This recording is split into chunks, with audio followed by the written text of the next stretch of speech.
Well, it's thunderstorming outside right now. Raining, lightning. The power could go out at any moment. So we'll try this anyway. So just to warn you, this may just all of a sudden stop because the power goes out. If that's the case, just stand by. I'll come back on as soon as the power comes back on. Uh, yeah, we'll see how it goes. I'm here in Kansas, and the weather can be unpredictable sometimes in the middle of the United States. If you don't know who I am Matt Beat, also known as Mr. Breast. I mean Mr. Beat. Yeah, that's a meme actually. And this is a tier list stream, not episode stream. So thanks for being here. The comments are cracking me up. Good to see some familiar faces as well. But yeah, so we are going to do a tier list. I've done several of these, by the way. I've done them for presidents. I've done them for presidents again with logging through history, vice presidents, state flags. What else? A couple other things. And I'm finally getting around to doing a tier list for every failed presidential candidate in American history. Now, I have criteria. It's not going to be obviously all of them. A lot of people have run for president and lost. The vast majority of them, 99% probably at least, have never really had much of a chance. And so if you're thinking about recent elections, it's like, oh, well, Ron Paul may be on this tier list. No, he will not. I was a Ron Paul fan. I loved Ron Paul, but he will not be on this tier list. Will Bernie Sanders be on this tier list? No, he didn't win his political party's nomination. So they have to be somebody who made it to the general election and had at least a decent chance of becoming president, but they did not get elected. Also known as also rans. They also ran. We forget about them in history. A shout out to the Warsh Otts, which is a band, one-man band that has made songs about every single failed presidential candidate in history. I've linked them in the description of this video. So when you're done watching this, you can check out all those songs that he has created throughout the week, maybe. A lot of them I'm going to talk about tonight. So thanks for being here. Oh, thanks for the super chat already. Wow. Jacques, I appreciate that. I'll try to answer questions as well as we go through this. So I've created this from scratch. I did spend a lot of time preparing for this, too much time, but some of you are digging it. So let me go ahead and share my screen. I put a link in the description also to this template if you want to make your own and share them. A great place to share them is the Discord server. And so if somebody from the Discord server in the chat want to share the link to that, I would appreciate that because I actually don't have a link on me right now, but I can add it to the description later. All right, here we go. So this is the one I created. You can kind of get a preview of who I will be covering. And yes, you see recent candidates on there. Indeed, I will be going up to the 2016 election. So Hillary Clinton is one of them I will be ranking on this tier list. Yeah, not right off the bat. We're going to go chronologically. We're going to go all the way back to the first presidential election in American history, 1788 to 89. Oh man, thanks so much. Thanks so much for these No,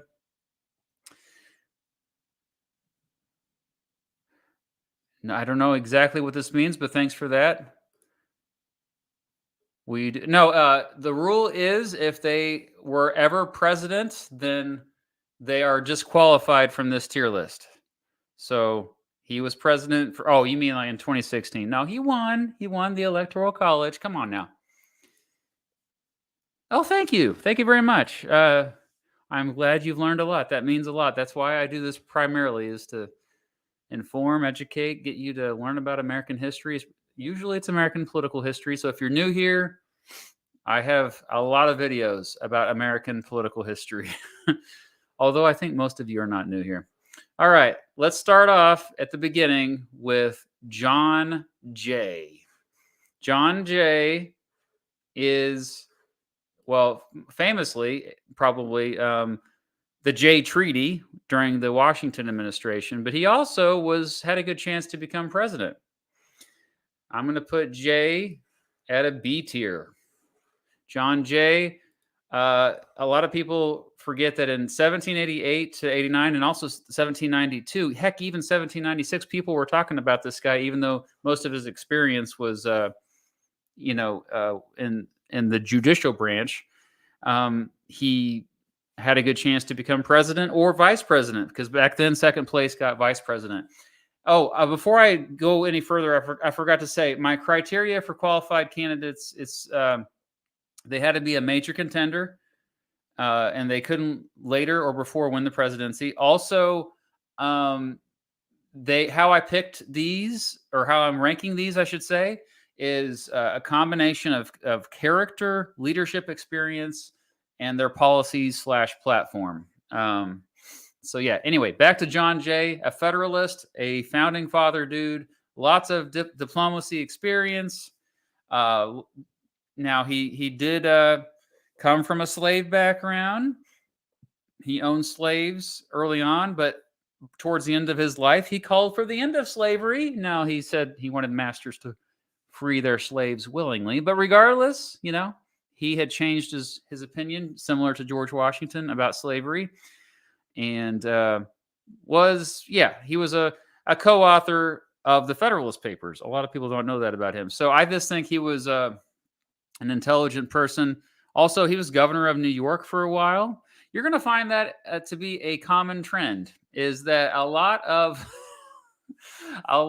of people who ran for president and lost were former governors of New York. It's a weird thing. I noticed that researching for this. That's the Howard Dean scream. Thanks for that super chat. And thank you, Joel. Appreciate that. Perot is definitely, I would say, with the youth of America, still pretty popular. Yeah, definitely. Oh, thank you, DX. I appreciate that. An updated list of the best and worst presidents is coming. I'm not sure I'm ready to do it quite yet. Maybe next year. Maybe after the next presidential election, I'll be ready to do more recent presidents, but I still think more time has to pass. Well, thank you, Lyre Productions. Oh, wow. Well, best of luck to you with your campaign running for Congress in Tennessee. I was just in Tennessee a few months ago. It's a lovely state. Of course, I was filming my video for Andrew Jackson there, and also I have an upcoming video comparing Memphis and Nashville. So got a lot of good footage. Yeah, my opinion definitely has changed over since I started my YouTube channel. So yeah, that's a good reason why I should update those videos. For example, Warren Harding is no longer the worst president in American history, in my opinion. Well, thank you. Yeah, awesome. Thank you, Seth. I appreciate that. All right, I think I got all the super chats cut up. I think I already. Oh yeah, I already did. Thank you. All right, I think I'm caught up with this. Oh, one more. Would you do an India-Nepal compared video? I am more inclined to do India and China compared, but I will consider it. All right, back to this. Is that big enough for you? Do I need to zoom in? How's that a little bit? Okay, yeah, so John Jay is a B tier. Next up, we jump ahead to, John Adams, of course, later became president, so he's disqualified from this. So that means next up, we have another governor of New York, and that would be George Clinton. George Clinton, I'm also no, not that George Clinton. All right, I got to find him on here. Where's he at? That George Clinton. All right, here we go. He is A tier for me. I'm a big George Clinton fan. One of the earliest anti-federalists, very outspoken, saying, hey, we need a Bill of Rights. We need a limited federal government. And father founding dude as well. He was one of the first Democratic Republicans.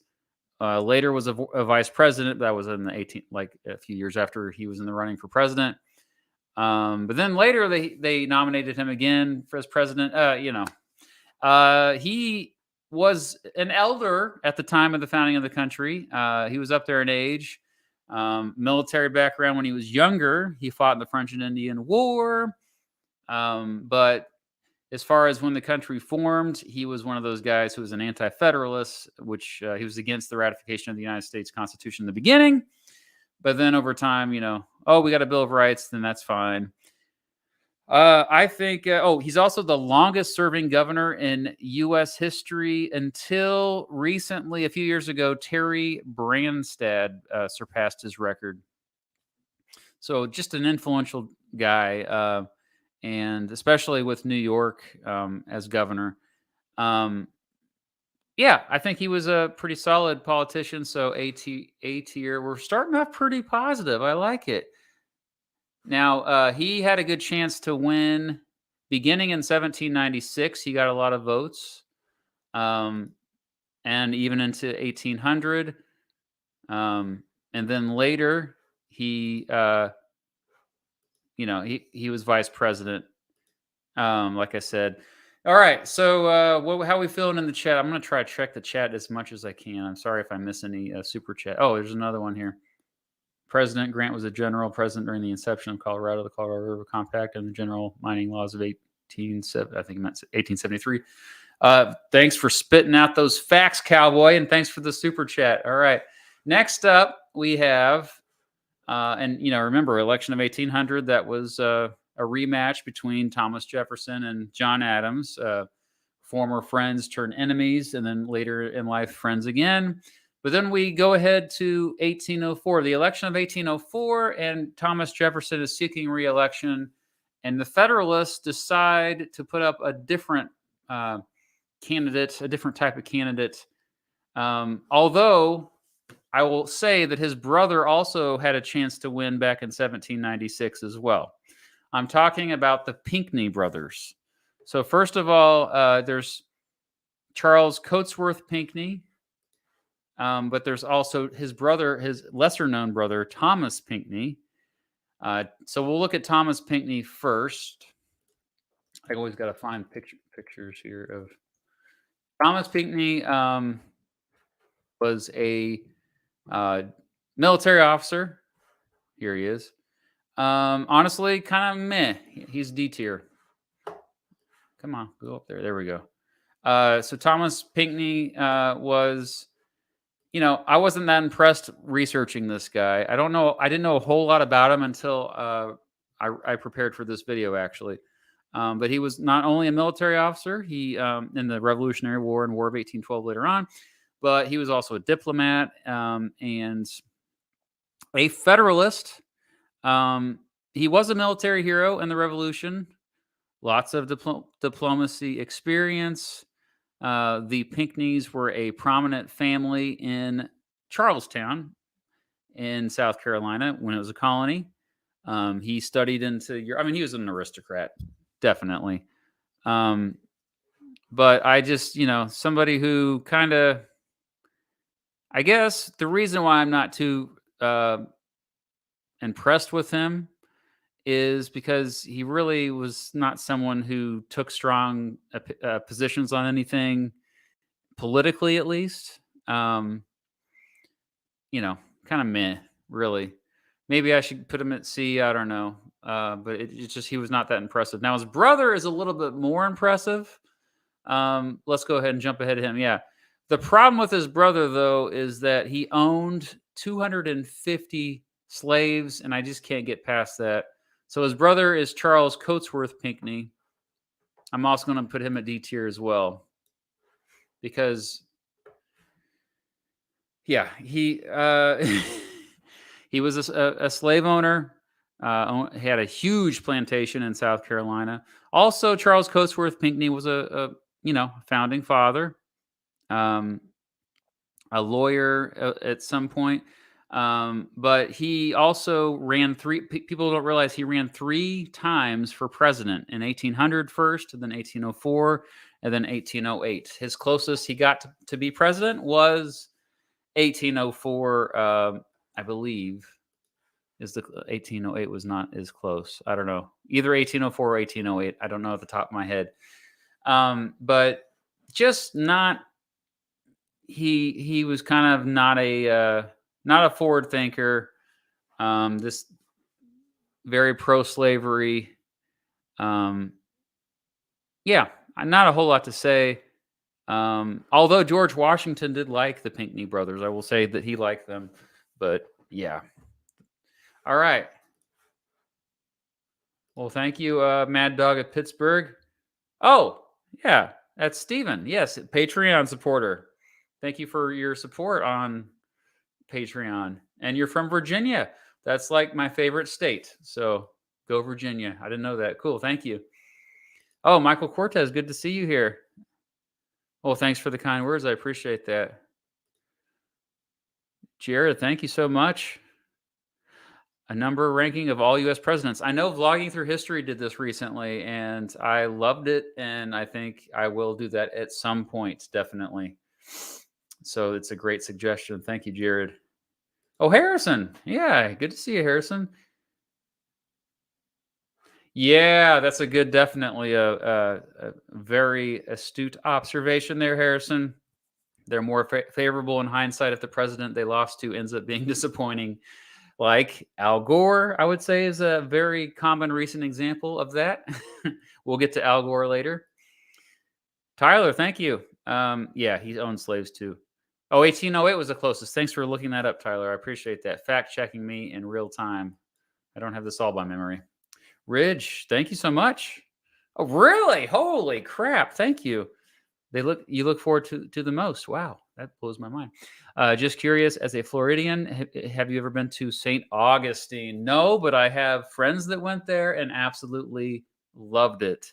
If I went to Florida in an upcoming vacation, I think I would make it a priority that I visit St. Augustine. It seems like such a cool place. Yeah, it's a beautiful city. I actually met a couple on a cruise who were from St. Augustine. And the way they were describing it, I was like, why are you even on a cruise? You should just go back home and hang out in paradise where you live. Mark, thank you. From Rock Hill, South Carolina. Well, I was just talking about the Pinckney brothers from South Carolina, founding father dudes. Would you consider doing a video on, and thank you for the kind words, Mark. Would you consider doing a video on presidential scandals? It's on my to make list. I've been planning on making a video. I hesitate a little bit because I kind of want to divide them out, like, separate the Teapot Dome scandal, for example, from maybe some of the scandals of Bill Clinton, So I think I might separate them out instead of put them all in one video. But yeah, definitely. I'm still planning on doing that. With distinction between foreign and domestic policy, I kind of did a combination of that for this tier list. But yeah, I like that idea. And thank you, Simply Critical. Man, I'm getting a lot of super chats. I appreciate that. All right, so back to this. So we are now up to, we're kind of going back and forth because remember, a lot of these candidates, they were in the running multiple elections. And one of those was, believe it or not, Aaron Burr. Aaron Burr was in the running. Now, many wanted him just to be vice president, but in 1800, he almost became president because remember, there was a dilemma. There was a crisis. Thomas Jefferson and Aaron Burr had the exact number of electoral votes. And so they had to figure out, oh, crap, how are we going to solve this? And they ended up saying, oh, yeah, Congress stepped in. Aaron Burr will be the vice president and Thomas Jefferson the president. But Aaron Burr, if you've watched my channel for a while, I'm not a fan of Aaron Burr. I understand that he was ahead of his time with certain issues. I'll go ahead and put him up here. I think he's one of the worst vice presidents in American history. If you've seen my video about that. F tier for Aaron Burr. I'm sorry. I know there's a huge Aaron Burr fan that watches my stuff. That's even their PFP and their channel name, even though I don't think they have any videos. But Aaron Burr was just a rotten human being, in my opinion. He was not somebody of character. I thought his ego was out of control. First the positive. Obviously, he was ahead of his time when it came to women's rights and slavery. He was fairly respected as a New York politician working his way up. But it seems like the more power he got, the more unhinged he became. He, as vice president, infamously murdered Alexander Hamilton and became a fugitive after that. He was never charged with murder. He eventually did have a trial. Actually, he got in trouble more for trying to claim a chunk of the Louisiana Purchase in Texas to create his own empire and almost started a war with Spain. That did not all work out, but still, because of all that, Thomas Jefferson, who was still president, he had his own vice president or former vice president arrested and charged with treason. In 1807, he was actually cleared of those charges, acquitted. But everything I've read about him, I'm just not impressed with Burr.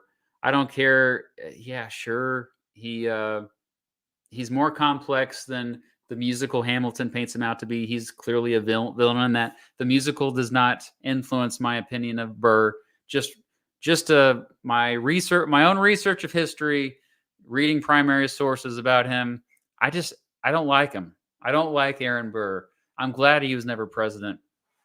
I'm sorry if you're an Aaron Burr fan. All right. Yeah, there's already some Burr fans in the chat. Based Burr. Yeah, all right. Moving on.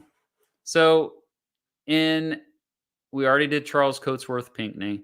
Next up, we have one of my favorite people to learn about in American history. He had a good chance to win in 1812. I think that was the only official election that he ran. The Democratic Republicans were doing so well for so long. The Federalists were looking for a wild card, and they found DeWitt Clinton, who I tweeted about earlier today. I'm sorry, X'd about, whatever, that doesn't sound right. DeWitt Clinton, I think he's another one of those guys that did a lot of good. But at the same time, he was a slimy politician.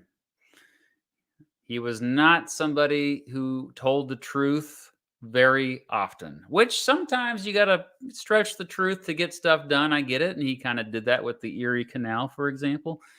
But overall, I thought it was he was a little shady. And so I will rank him as a D tier if I can find his picture. Where is his picture at? Did I forget to put his picture on here? Oh, no, there he is. Okay. DeWitt Clinton, D tier. Yeah, we've had some bad failed presidential candidates now. So just to further elaborate on why I've ranked DeWitt Clinton so low. First of all, he is the nephew of George Clinton, who I ranked as A. So, just because they're family doesn't mean I'm going to have the same opinion. DeWitt Clinton he kind of became prominent as mayor of New York City, later a U.S. senator for New York.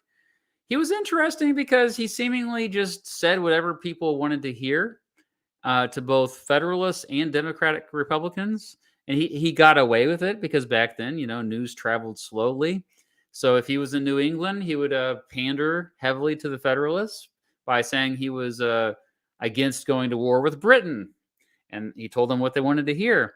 But then when he was out west, where all the war hawks were, he told the Democratic Republicans out there, hey, I think we should definitely go to war with Great Britain. And so somebody who just pandered. Now, he's most known as the guy who was responsible for the construction of the Erie Canal. And that's a huge deal. We can't downplay that. But as a presidential candidate, I just don't think he would have been the best president. He was probably I would say a solid governor of New York, but I think his interests were New York. I think that was where he should have just stayed. his views on infrastructure in general, as far as the federal government or any government for that matter, stepping in to like handle roads, building roads and canals, any kind of infrastructure was it was influential. Yeah, he was an influential guy when it came to that. It influenced the Whig Party.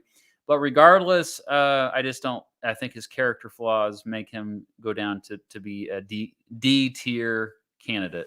What do you all think, huh? Didn't Burr try to create a country in the Louisiana Territory? Yes, essentially he did. Thank you for that that super chat. Nicholas, I'm not seeing Winfield Scott on your list. Please tell me he is ranked. He is absolutely ranked. He was the last Whig candidate, indeed. Nicholas, don't you worry. He's down there somewhere. I put him in my notes here anyway. Colta Fernand Studios, thank you again. I watched your video about life expectancy, and you shouted out my city of. Yeah, I pronounced it wrong. It's Hutto, not Hutto. I said Hutto in the video, and a few people told me about that. But thank you for letting me know, and thanks for the kind words. Yes, I try to be objective, but that's impossible, as hopefully you already know. Wow, look at all these. Okay.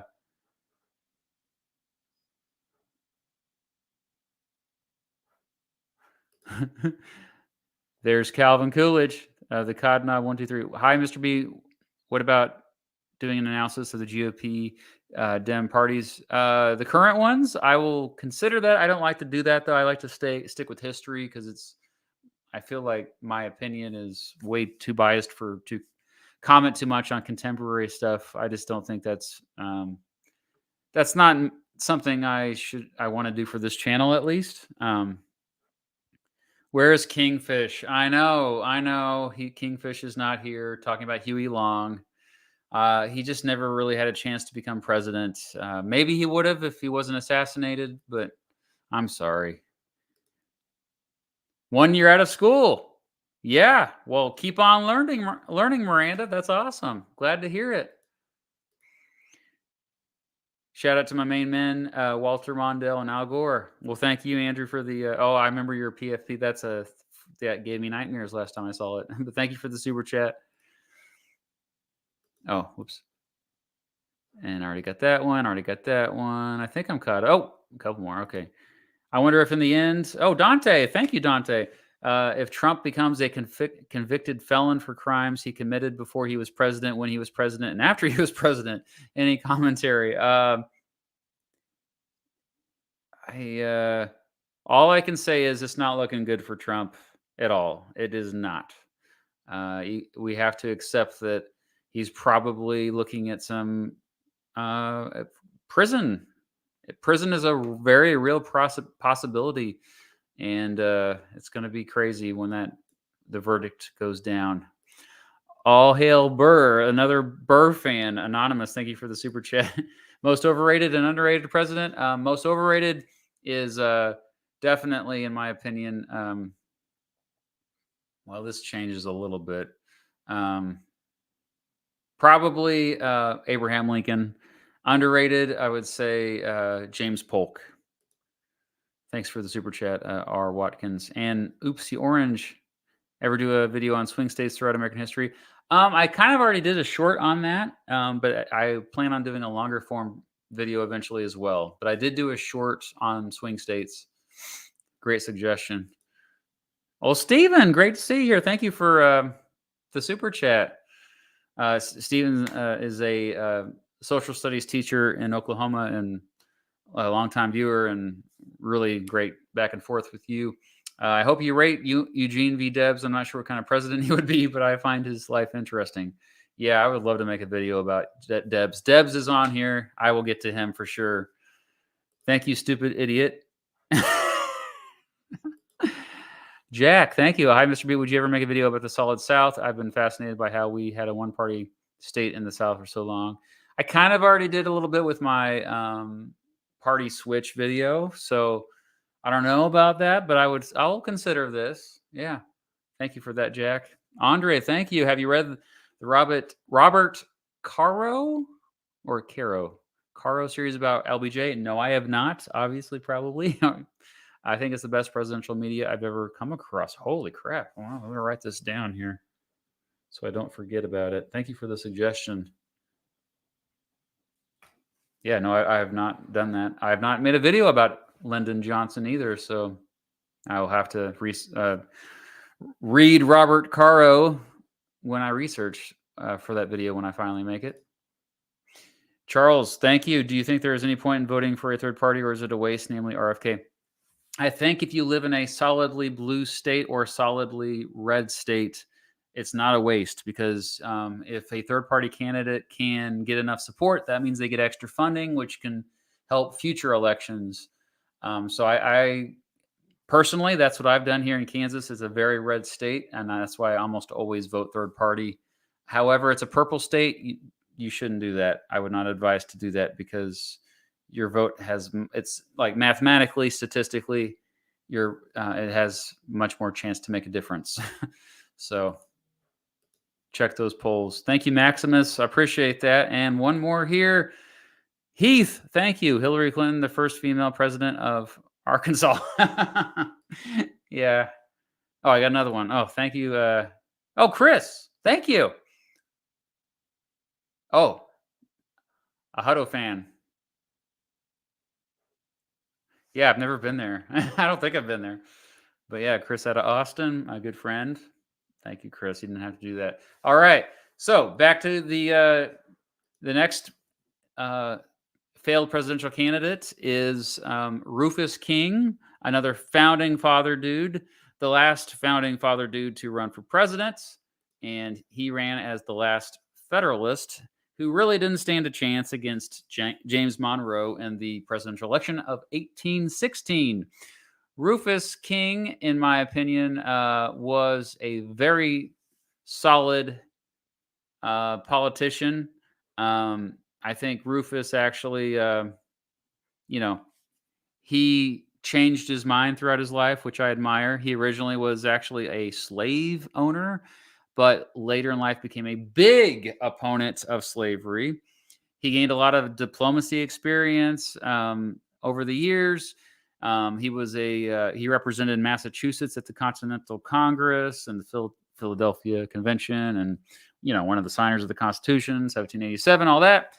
But then he actually represented New York, and he was a senator for New York a few years later. So he was in office until 1796. He is essentially he worked under George Washington. He was also that's basically, then the Federalists basically, just kept trying to get him to run for president, but it wasn't until 1816. And he, like I said, he was the last Federalist nominee for president, because in 1820, the Federalists didn't really officially run anyone. And he got his butt kicked in 1816 because the Democratic Republicans were so popular at that time, especially at the end of the War of 1812. And that's where we kind of essentially had a one-party system there for a few years during the so-called era of good feelings. I think Rufus was pretty solid. I would rank him as a B tier. Rufus King is a B tier. And such an awesome name, Rufus. How can you go wrong with that name? All right. Oh, look who's here. One of my original supporters, one of my first Patreon supporters, kind of my first, maybe my second. Ian, thank you so much. E for Every Gamer. I appreciate that support here too. Would you ever do a tier list of movies about presidents based on historical accuracy and quality? All the President's Men, Nixon, JFK, etc. That's a great suggestion. The problem is I haven't probably seen enough movies to do it, but maybe this will motivate me to watch them all. I'm kind of a snob when it comes to these things. Like, they're just going to get it wrong. It's not going to be historically accurate. And so a lot of times movies, like even Oppenheimer, I'm just like, okay, what are they going to get wrong? It's going to ruin it for me. The older I get, the less I'm like, I care about that stuff. So I just need to get over that. That's just how I used to be mostly. So I need to watch more historical movies in general. I know I don't, right? You think that's all I'd watch. A lot of times I watch other kind of stuff, just to kind of, escapism. It's about escapism. You gotta get away from this stuff every once in a while. All right, Michael. Thank you so much, Michael. Will you be doing a video on 80s metal on your music channel? We'd love to see Def Leppard or Megadeth. Greetings from Warren, Ohio. Yeah, Warren's a great city. Yeah, absolutely. Megadeth would probably be before Def Leppard. Iron Maiden, probably before Megadeth. So look forward to that eventually. I wish I had more time to make those. Zachary, thank you. I recognize, Zachary. Good evening, Mr. Beat from Seaside, Oregon. I was wondering if you watched Lamino's new video on the JFK assassination, and what are your thoughts on that? Vlogging Through History has a good breakdown on that as well. Yes, I have not only seen the original video, most of it. It's long. It's like an hour and a half. I watched a little bit of Vlogging Through History's breakdown as well. It's kind of hard. It's very good. It's very good. I had already been planning making my own JFK assassination video that is going to come out in November, and I'm still planning on making it. And now this is kind of like put more pressure on me to get this right because, Lamino, I think is how you pronounce it, did such a great job, especially with it's just very accurate. The animations are incredible. It's just brilliant. If you get a chance to watch it, it's worth the hour and a half. I wasn't even aware of their channel until that video got suggested to me. So yeah, check it out. It's good. I like it. Okay. Oh, thank you. Oh, Puerto Rico represent. Thank you, Darth Nova. Richard, thank you. Thoughts on, I got Nixon on the PFP. Thoughts on Bill Foster from falling down, third party run to scoop up California, Arizona, and Nevada. Also, how do you rate Lyndon Jumbo Johnson? LBJ's, still kind of mid-tier, kind of a mixed legacy for me. Honestly, I don't know enough about Bill Foster to comment on him. I'm sorry. But thank you for the super chat there, Richard. Jack L. Yeah. Is this my Patreon supporter, Jack L? Of course, the stream happens the night I have a research paper due. Oh, yeah. Well, maybe this will help you with your research paper. I don't know. But thanks for tuning in. So far, the thunderstorm has not put us out of power, so that's good. Andrew again, thank you. Would be actually great to eat, with your bite. Okay, yeah. Well, I appreciate the kind words. Maybe on a separate channel, though. That's what I think I might eventually do. I don't like to mix this stuff too much. Andrew Gordon, thank you. Love your channel, Mr. Beat. I wish I would have found your channel years ago, so you could have kept me from going down the alt-right rabbit hole. Oh, yeah, well, that kind of happened to me too. Don't worry. Also, do you have a Black Panther Party video planned? Of course. I have a list of 1,000+ videos planned. Who knows if I'll live long enough to complete all of them.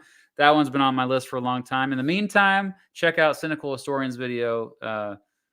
It's not, I don't know if it's exclusively about the Black Panther Party, but he has one video. I can't remember what the name of it is. Just search Black Panther Cynical Historian. It should pop up. Patrick, thank you so much for becoming a member. The Cod Knob 123 again.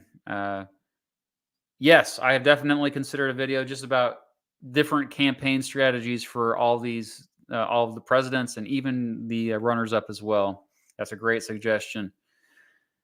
I tweeted about this. Just, I think it was a mini stroke is what Mitch McConnell, I think that he needs to probably call it quits here soon because, he's 81 years old. I think his time has passed.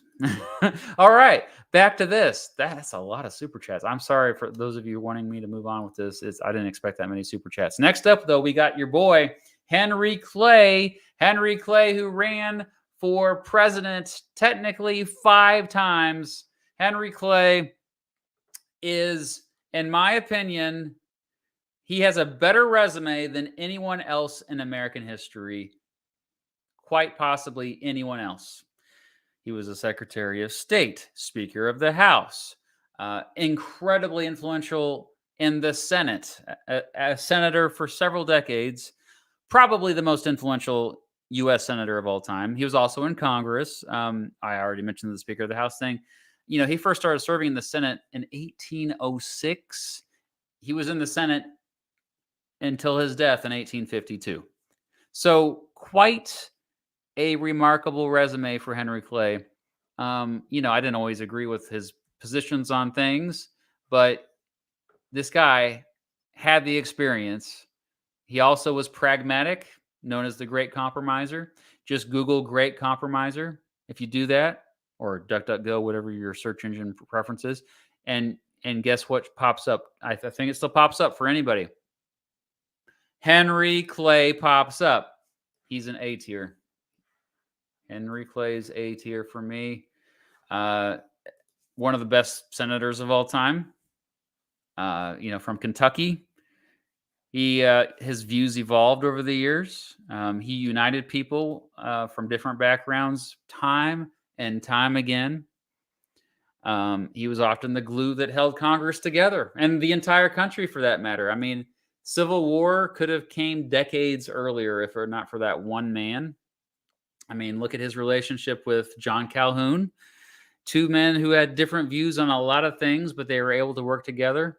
Now, it helped that they both hated Andrew Jackson, but they worked together on big compromises. The most famous compromise was the Compromise of 1850. Everybody know. Yeah, that was if you study American history, American political history, and you don't at least respect Henry Clay, I don't know what to tell you. You're doing it wrong, okay? Henry freaking Clay, and he would have been a great president. It's a shame we never got to see a President Henry Clay, because I think our country would be better off if we at least saw one term with him in there.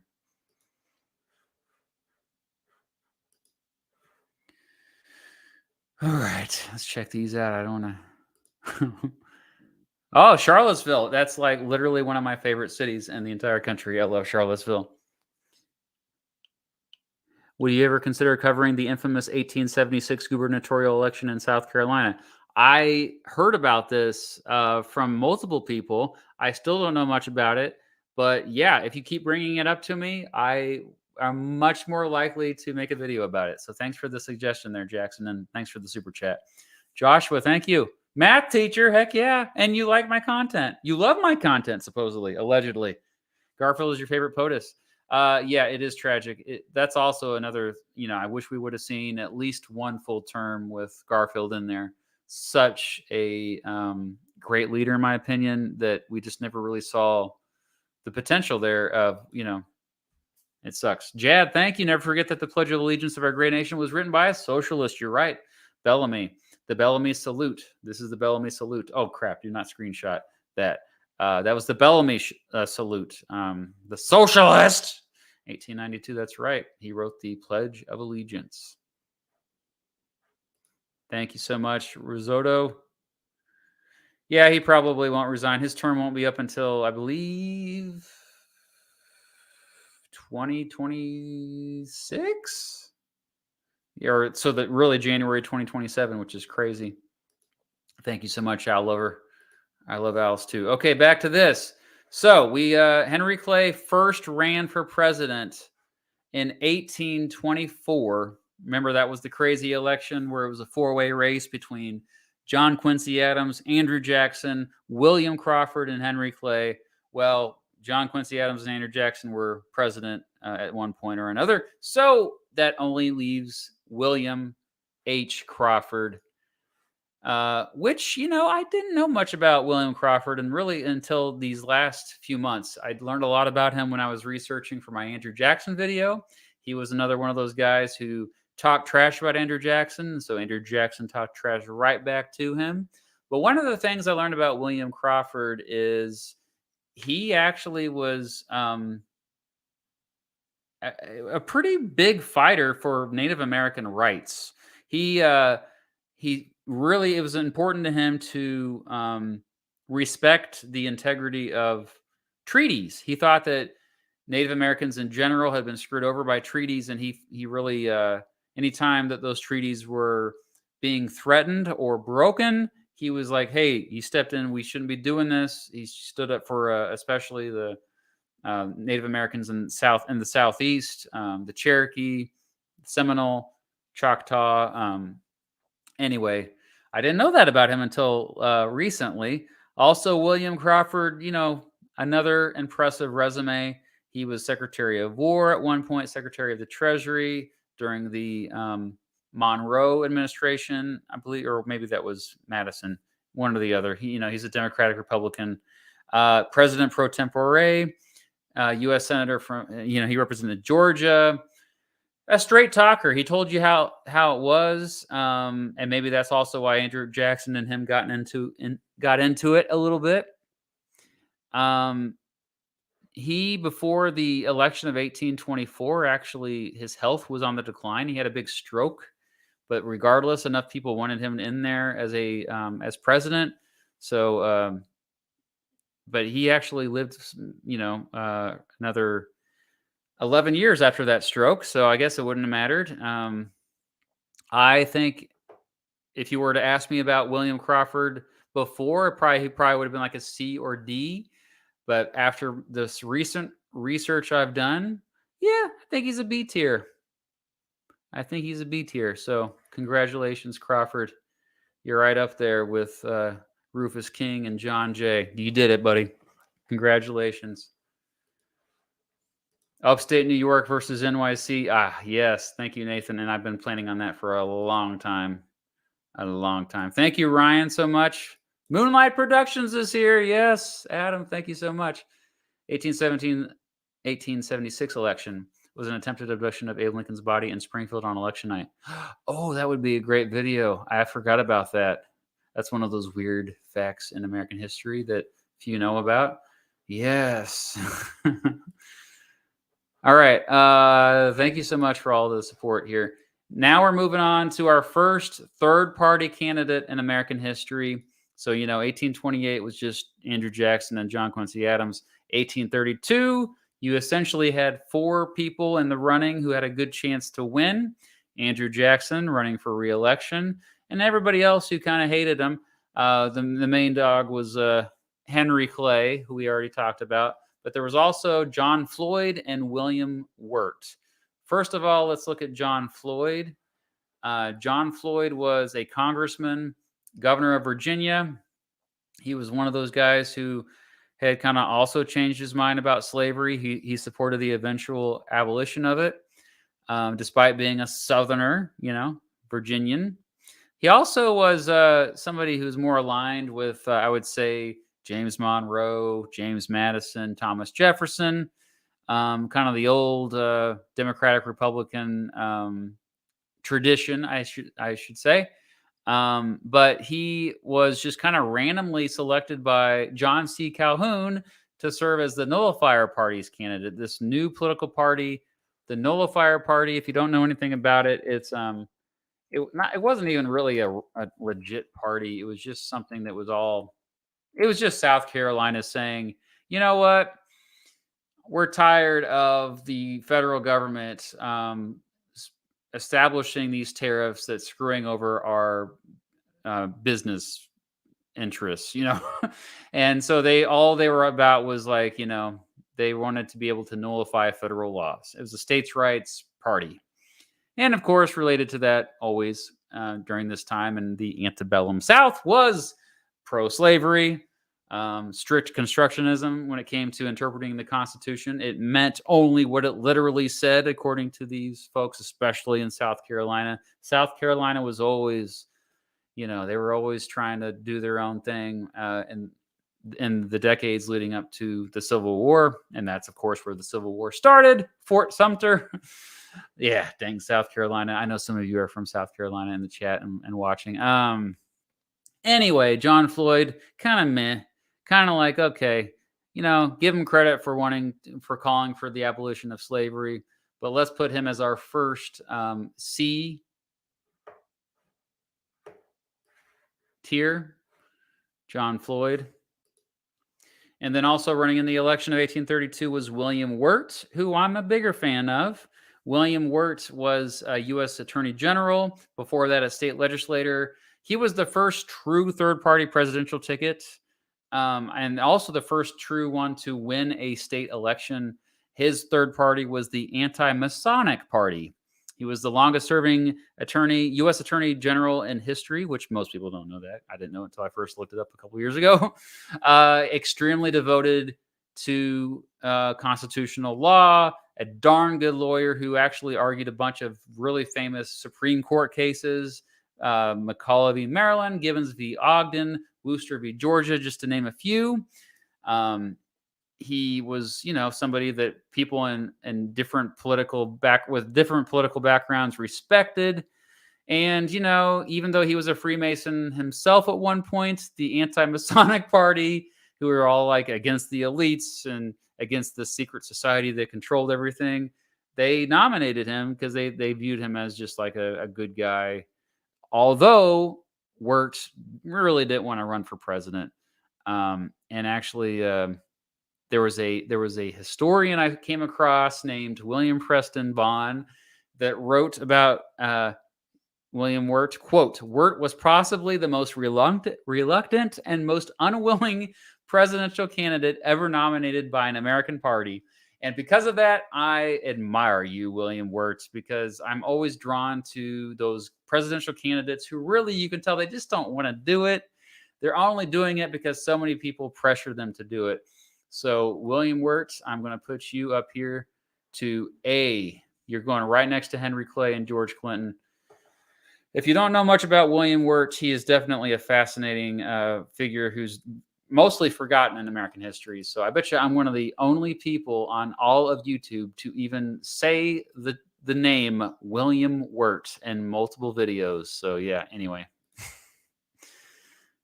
Thank you very much, Nicholas. The Founding Father period is just any time where Founding Fathers dominated. Not only, 1787 obviously was the peak because that's when they created the Constitution at the Constitutional Convention, but also when they debated it in the years afterwards up until 1791 with the Bill of Rights being ratified.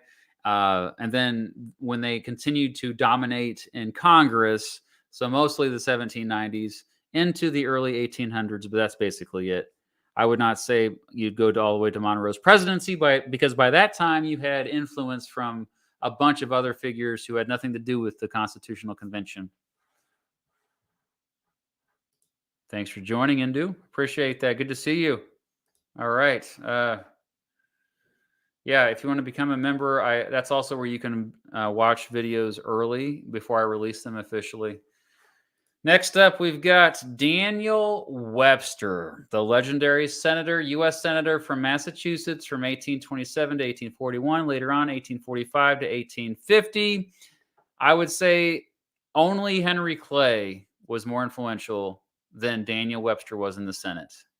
Another guy who was good at uniting different factions, and he was able to be pragmatic to get huge legislation passed. Because of that, I think he was he would have made a darn good president. So I'm going to put him at A tier as well. This is my favorite portrait of Daniel Webster. Now Webster, he was also just freaking smart. Probably one of the smartest politicians in American history. He had basically memorized the Constitution, probably knew it better than any other member of Congress in history. Charismatic. He knew how to command the attention of audiences.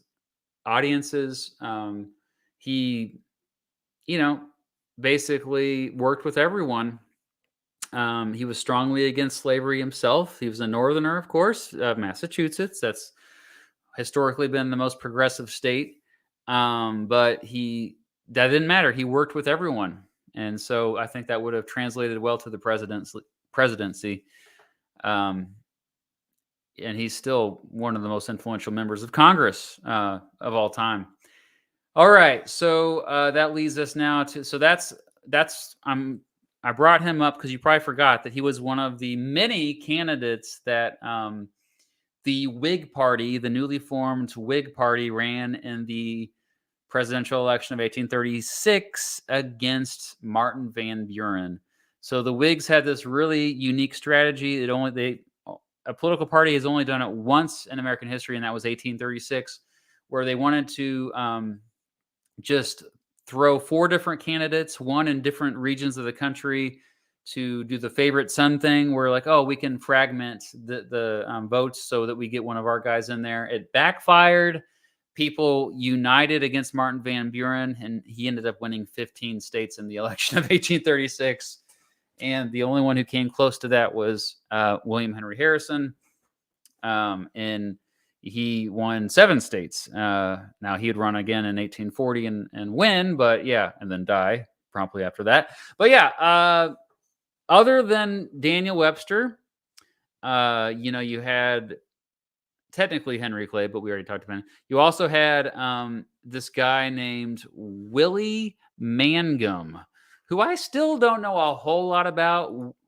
Willie Mangum, he was a U.S. Senator from North Carolina, President pro tempore of the Senate, also a congressman at one point. Everything I've learned so far about him, he was just kind of like your typical Southerner. He was a slave owner in the 1830s. Not a good look. That late, he was pro-slavery all the way. I wasn't that impressed with Willie Magnum. So even if he may have been forward thinking on a couple issues, just not a big fan. So I would probably put him at F tier. Gotta find his picture though.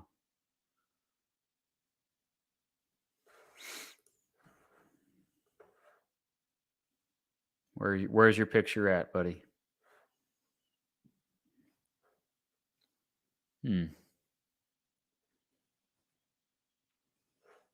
Did I forget to put him on here? It's a possibility. Well, he didn't have much of a chance anyway. He only had one state that he won. That was his home state, I think. No, what was his state that he got? I don't know. I don't even remember. Where's he at? Come on now. All right. It sucks how they mix them all up on here and you lose track of them. Yeah, I think I left him off here. Don't see him on here. That's a shame. Sorry, Willie. Well, he would have been F tier. If I come across him later, then I'll sneak him on there.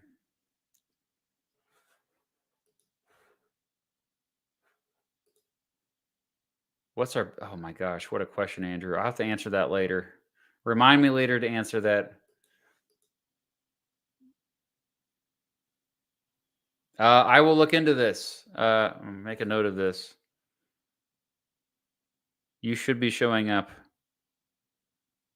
Okay, I will look into it. Hubert Horatio Humphrey. Yeah, I'm not sure what happened there. Sometimes things get deleted off the list. I'm sorry about that. Ryan, thank you. Starting a campaign for John C. Fremont for S tier. Luke, would you consider making a video comparing the anti-Masonic movement in the early 1800s and QAnon? Greetings from Bloomington, Indiana. Thank you, Luke. That's definitely a good idea. I like that. There's definitely some parallels there. Jake, thank you. Yo, Mr. Beat, when you're going to do a video on Huey Long. And thank you. Yeah, that's going to happen at some point. It's just, I think, what kind of put me on a pause for that was Emperor Tiger Star already did a video about him. So I was like, okay, that's good enough for now. And I think that's why I put that on the back burner myself.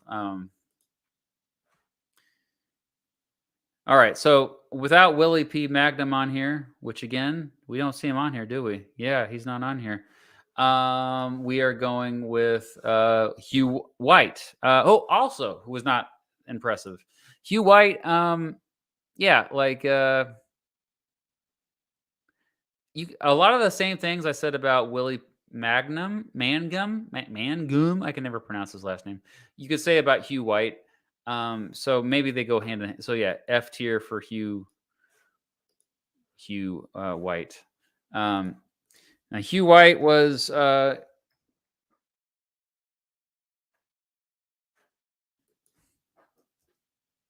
I get his name right? Gosh dang. Yeah, Hugh White. He was from Tennessee. I felt like it didn't sound right. Hugh Lawson White. Another Southerner who was a slave owner, who was a states' rights advocate, pretty in line with Andrew Jackson, actually, pretty much a protege of Andrew Jackson. Although later in life, he was a Whig. By this time in 1836, he was with the Whig Party, so he had kind of changed his ways on that. And I think a lot of it was just like he had beef with Jackson after a certain point. But yeah, not that impressed with Hugh White either. All right, so now we're up to the election of, 1840, no, because we had two guys that were both president, William Henry Harrison and Martin Van Buren. And same with the election of 1844. Well, we already talked about Henry Clay. Sorry, so we already did Henry Clay, and James Polk was president. So yeah, we're jumping ahead to the election of 1848. This was a three-way race between Zachary Taylor, the Whig candidate, Martin Van Buren, the Free Soil candidate. You know, the Free Soil Party I have a video about. That was basically a one-party or a one-issue party driven by the desire to stop the expansion of slavery out west, and Martin Van Buren was all for that. Had left the Democratic Party by that point. And so, yeah, the other candidate was Lewis Cass, who was with the Democratic Party. Lewis Cass, he was a governor of Michigan. Was he governor or no? He was a senator from Michigan. He was actually a very influential senator, one of the most influential senators of the 1800s, president pro tempore of the Senate, which means that's the second highest ranking position in the Senate after the vice president. Later on, he would be working with James Buchanan as Secretary of State. And what's interesting about Lewis Cass is even though he was a Northerner, he owned slaves. He was a slave owner. A lot of people don't remember that about Lewis Cass. They do remember that he was not the most attractive man. Some of the pictures, poor guy. But that didn't matter as much back then, thankfully. I wish it didn't matter today, actually. But he was all about popular sovereignty, just like Stephen Douglas. So you all, if you've watched me for a while, know that I hate popular sovereignty, that I thought that was very destructive for the United States. The Kansas-Nebraska Act in particular was one of the worst laws, if not the worst law ever passed in American history. And Lewis Cass was all about that law as well. While he did a bunch of good things in the Senate, fairly pragmatic, I think overall, I don't think he would have been a good president. And so I'd probably, maybe I'll give him the benefit of the doubt because he was able to accomplish a lot in the Senate. But because it kind of, the good and the bad kind of cancel each other out, I'm going to put Lewis Cass at C tier. So he's actually, we have no S tiers yet. That's surprising. Why do we not have any S tiers? What's going on with this? Come on, Mr. Beat. All right, so that was the election of 1848. It was actually a closer election than people realize. Zachary Taylor did not get a majority of the vote in the popular vote, that 47.3%, and Lewis Cass was 42.5%. Whigs never really had like a landslide victory for president. The last major Whig party candidate was Winfield Scott. But before we talk about Winfield Scott, also we got to recognize that John Hale was also somebody who had a good chance to win the presidency. He also he ran for the Free Soil Party. Actually helped start the Free Soil Party. And if you've seen my best senators video, you'll know that he was one of my favorite senators in American history. And most people have never heard of John Hale. Where's he at down here? John.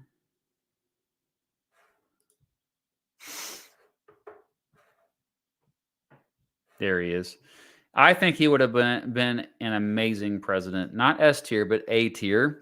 John Hale was courageous. Like, he was unapologetic with his devotion to abolitionism. He was did not hold back. One of the strongest abolitionist voices in Congress. And again, he helped start the Free Soil Party. He was one of the few senators to vote against the Fugitive Slave Act, like a boss. He spoke out against the gag rule, which prevented Congress from discussing certain topics, like slavery, which they always seem to avoid. He was anti-imperialist, a strong opponent in the Senate of the Mexican-American War of Aggression that I would, if I was around back then, I would not have been a fan of. He also, this is a random thing, but he got the U.S. Navy to stop flogging, which Horace Greeley may have had something to do with it. We'll learn about him here in a little bit. But overall, somebody who kind of he was an outsider. Sometimes broke away from his party and made people in his own party upset. Obviously he helped start a third party. So I just appreciate that. We'll just ignore the fact that his daughter was supposed to get married to John Wilkes Booth. We'll just ignore that. Okay. John Hale.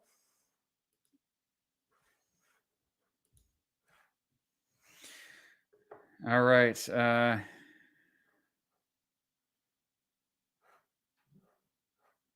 Would you, or do that one? Okay. Oh, thank you for joining, Penman. S tier became president back in the day. All right. So we are up to the election. We're still at the election of 1852. I know we've had some of you waiting patiently for Winfield Scott. Winfield Scott, I got to say, the more I learn about Winfield Scott, the more I admire him. Old fuss and feathers himself. Longest serving general, active service anyway, in American history. Commanding general of the U.S. Army, war hero of the Mexican-American War. His troops loved him, but also he was just very intelligent with how he was able to conduct that war. But he looked out after his troops. He looked over them. There's a famous story that I came across. There was this cholera outbreak among his soldiers, and they were on this ship during the Black Hawk campaign. And by this, on this ship, the ship's doctor, the surgeon, basically got the disease and couldn't help out the other folks that got cholera as well. So everyone had cholera. So Scott, as the doctor was sitting there kind of dying himself, had the doctor tutor him and teach him basically how to do treatment on the other soldiers. And he risked his own health by tending to all the other sick troops himself. So a very admirable man, a good man, integrity. Winfield Scott. Gotta love him. I think I'm going to put him. Now, as far as a good president, I'm a little bit iffy because he didn't have any political experience at all. Otherwise, I would put him as an A tier. But B tier for sure for Winfield Scott. I think he's mostly known as, for his leadership during the Mexican-American War. But a lot of people don't realize he actually sought the Whig presidential nomination 3 times. So not just 1852, 3 times before 1852, actually. As early as 1840, 1844, and 1848. 1848, he had a good chance. This is right after the war, Mexican-American War was over. But yeah, he didn't get the nomination until 1852. But yeah, one of the greatest, I think, military talents that we've had in American history. Very accomplished. I think that would have translated fairly well to president. I think some of the best presidents we've had were military men. Obviously, if you've watched me long enough, you know that my favorite president of all time is George Washington. My second favorite is Dwight Eisenhower. So they were military men, and they knew how to lead a diverse group of troops, and they did well with that. My only concern is I think he was a bit in over his head, everything I've seen about Winfield Scott. So that's why I put him as a B tier instead of an A tier. What do you think? I know we got some Winfield Scott fans here. We're going in order of when the elections happened. So right now we're just at 1852. Yes. Okay. Henry Clay should be S tier.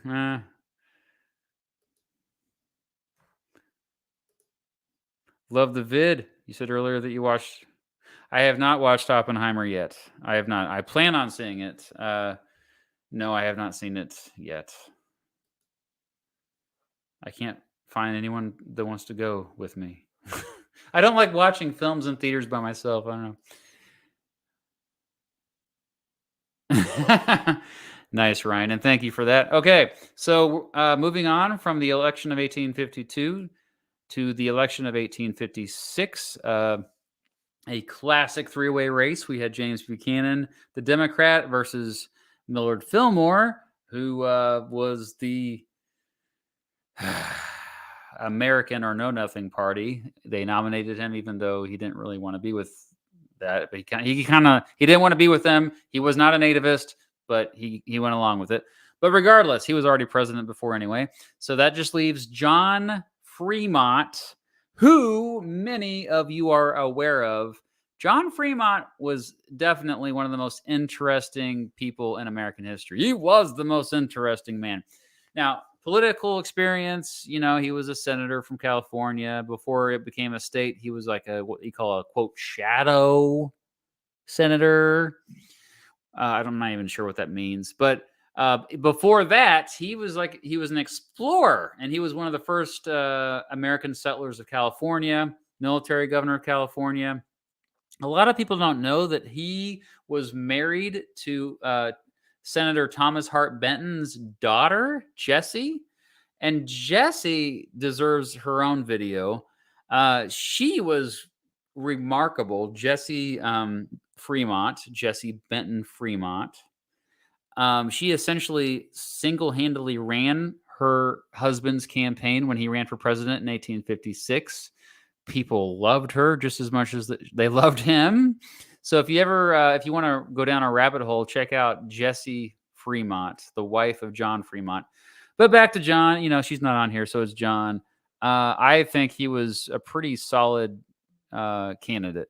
Somebody who was, very anti-slavery and did not apologize for that in a very divisive time. Bold with that. Now, obviously, he had some personal issues from time to time. Well, not obviously. Many of you probably don't know that. He got in trouble for insubordination, actually. And he kind of just sometimes went off the script or just kind of did his own thing. And it was controversial. Some historians say that he constantly was a hypocrite, contradicted himself. He's a complicated man. So I do go back and forth about John C. Fremont, but overall, I think because of the good and bad, I'm just going to put him in the middle. I'm just going to put him as a C tier. I know we got some John Fremont fans that you're disappointed by that. I'm sorry. That's preposterous. Well, why? Why should sunscreen be banned? But thank you, Political Chatter. Check out the Political Chatter, by the way. You're a stupid idiot again. Why are you so mean to yourself? Will we ever do a video on what the presidents did in their spare time, what their hobbies were? Absolutely. It's already planned. It's coming this fall. I've already done preliminary research on it. So, yes, you know me. You know me. Well, hello, Chase from Pennsylvania. Any favorite people from Pennsylvania history? Oh, putting me on the spot. How about William Penn, my favorite, the dude who founded Pennsylvania? How about Benjamin Franklin? Hello. Eduardo. Oh, gosh. Eduardo. Why am I having a hard time saying your name? I'm sorry, but thank you for the super chat. Hi, Mr. B. What do you think? What do you think changed the way to nominate a Supreme Court justice and change the term to 12 to 15? Greeting from Brazil. That's awesome. Yes, that's good to have these debates. I do think that a life term is a bit too long. I'm in favor of a longer term. I think 12 to 15 is not long enough. I propose at least 20 years, maybe 25. I'm totally for that, definitely. And I also think the Supreme Court probably should be bigger than it is now over a long period of time, obviously. I'm not saying pack the court now to help one side. I'm saying over a period of maybe even, 20 years. So, but thank you for bringing that up. All right, back to the failed U.S. presidential candidates. We are now up to the craziest presidential election in American history, the one that took place on November 6th, 1860. And that was a four-way race. And the direct consequence of this election was the American freaking Civil War. So that's why, when anytime anyone asks me what was the most important consequential presidential election in American history, it easily, hands down, it's 1860. A four-way race. Abraham Lincoln won that, but he only won it with 39.8% of the popular vote. Did a lot better with the electoral vote. But second place was John Breckinridge, the former vice president. Well, the vice president who was currently vice president to James Buchanan.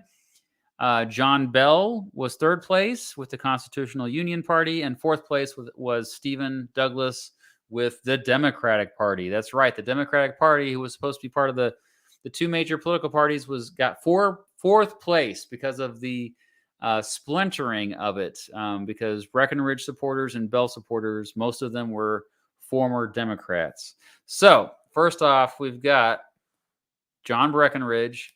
If he would have been elected, he would have been the youngest president in American history. A lot of potential there, but he fell on the wrong side of history. He was the youngest ever vice president, with the worst president in American history, James Buchanan. And he, maybe he didn't do that bad. I mean, he did a decent job as Veep.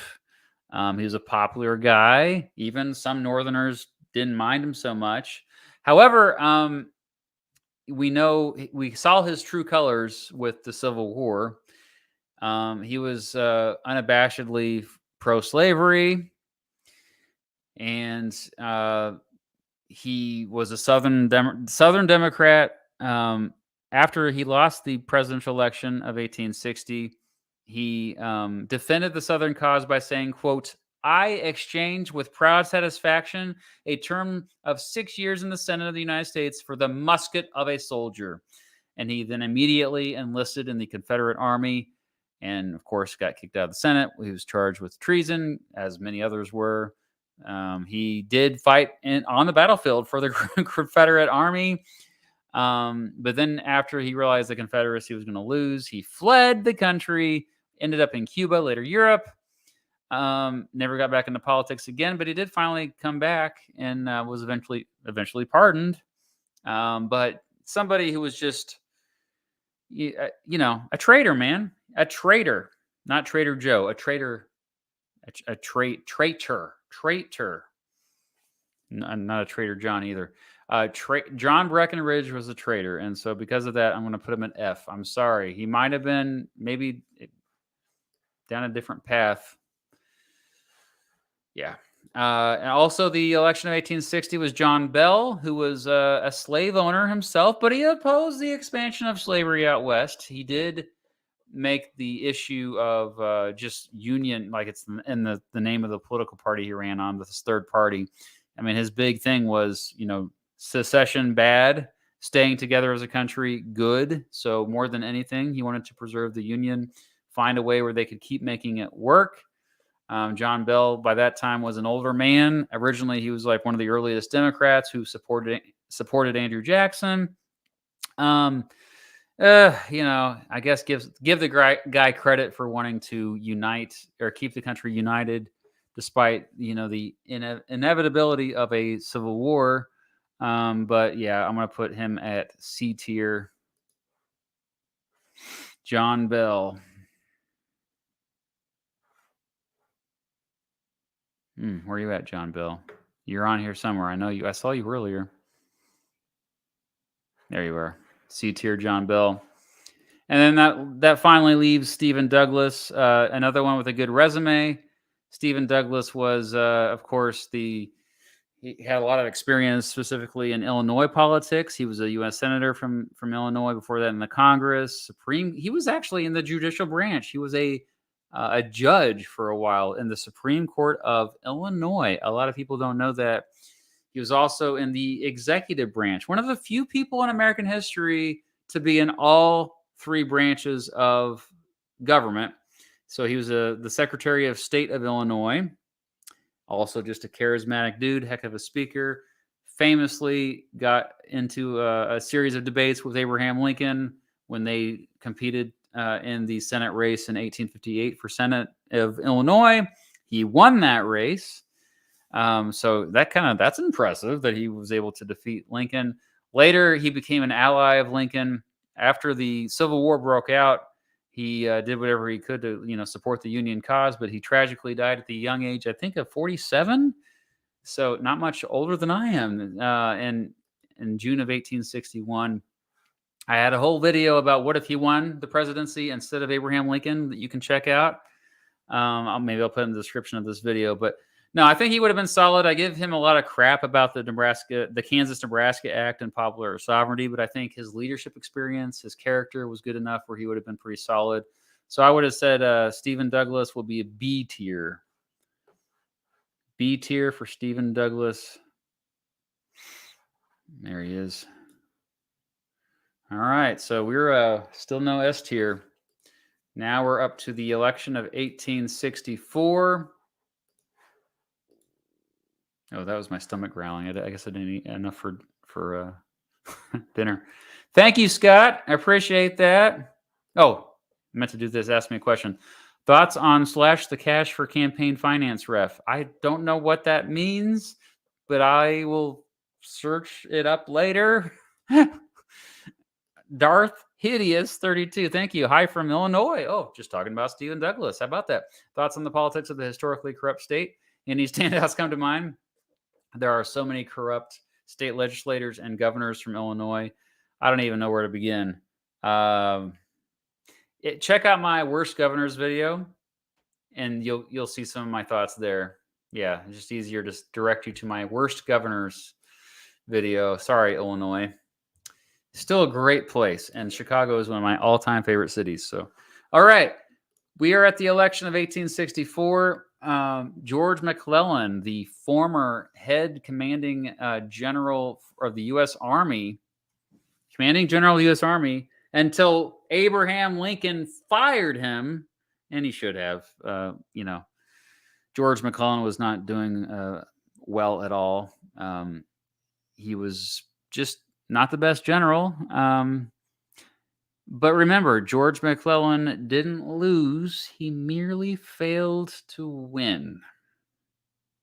That's one of the best memes I've seen in recent years. I'm sure we already have people in the chat saying that. What do you think about Fremont? What do you think about him? F tier for McClellan. Oh, man. Michael, you don't like McClellan? I don't think he's F tier. So before I reveal where I put him, he, was somebody, I think his biggest thing, he supported the continuation of the Civil War. He supported the restoration of the Union. He believed what Lincoln believed. But he also didn't believe in the abolition of slavery, which I thought that was poor leadership there. The other thing is, he ran for this. He ran against Lincoln, going against his supporters. His supporters mostly originally they said, "Hey, we need an immediate end of hostilities. Get out of this war with the South. Let them do their own thing." And McClellan basically went against his supporters, and so he had a very inconsistent campaign because of that. And that hurt. I think that's a big reason why he didn't get elected. But you got to remember, though, I think something about McClellan is he was actually. It's so remarkable to read about how much his troops loved him. His troops adored him. So I think he had the leadership skills there. So because of that, I don't think I would put him at F. I think I'd put him at D instead. And I know some of you are even McClellan fans here. So, but no, I just don't think he, because of his inconsistencies running, it didn't matter even that Abraham Lincoln. I mean, remember, Abraham Lincoln was controversial back then. In 1864, a lot of people hated Abraham Lincoln. But McClellan also just, he really upset a lot of his supporters, his own supporters who originally were there for him.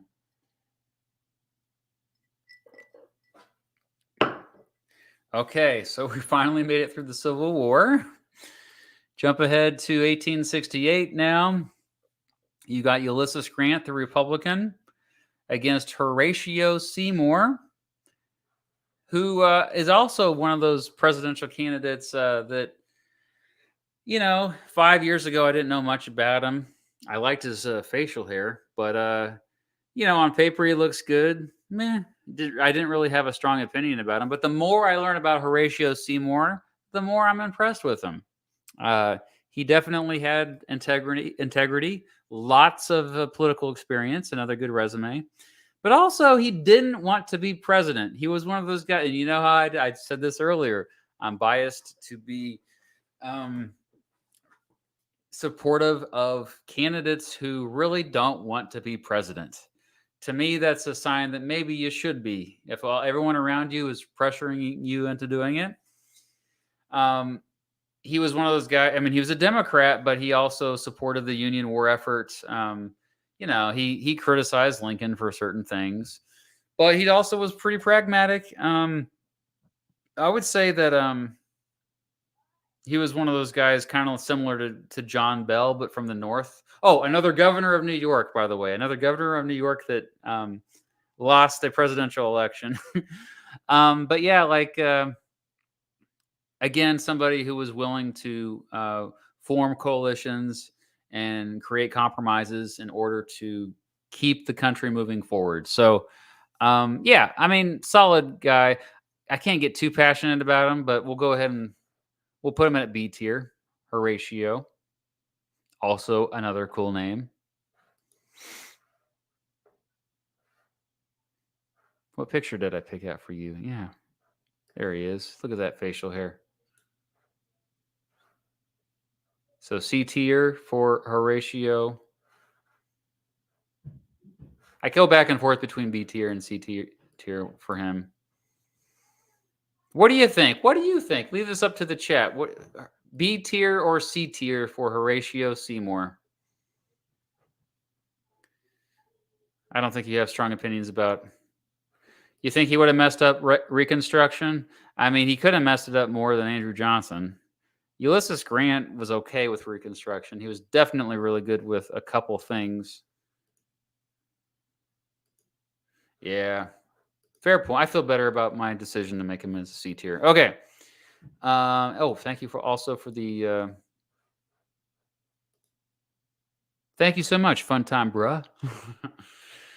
All right. So jumping ahead to the election of 1872. Oh, one of my favorite people, period, in American history to learn about. Horace Greeley. Horace Greeley was most famously a journalist, actually. An influential journalist and editor of the New York Tribune.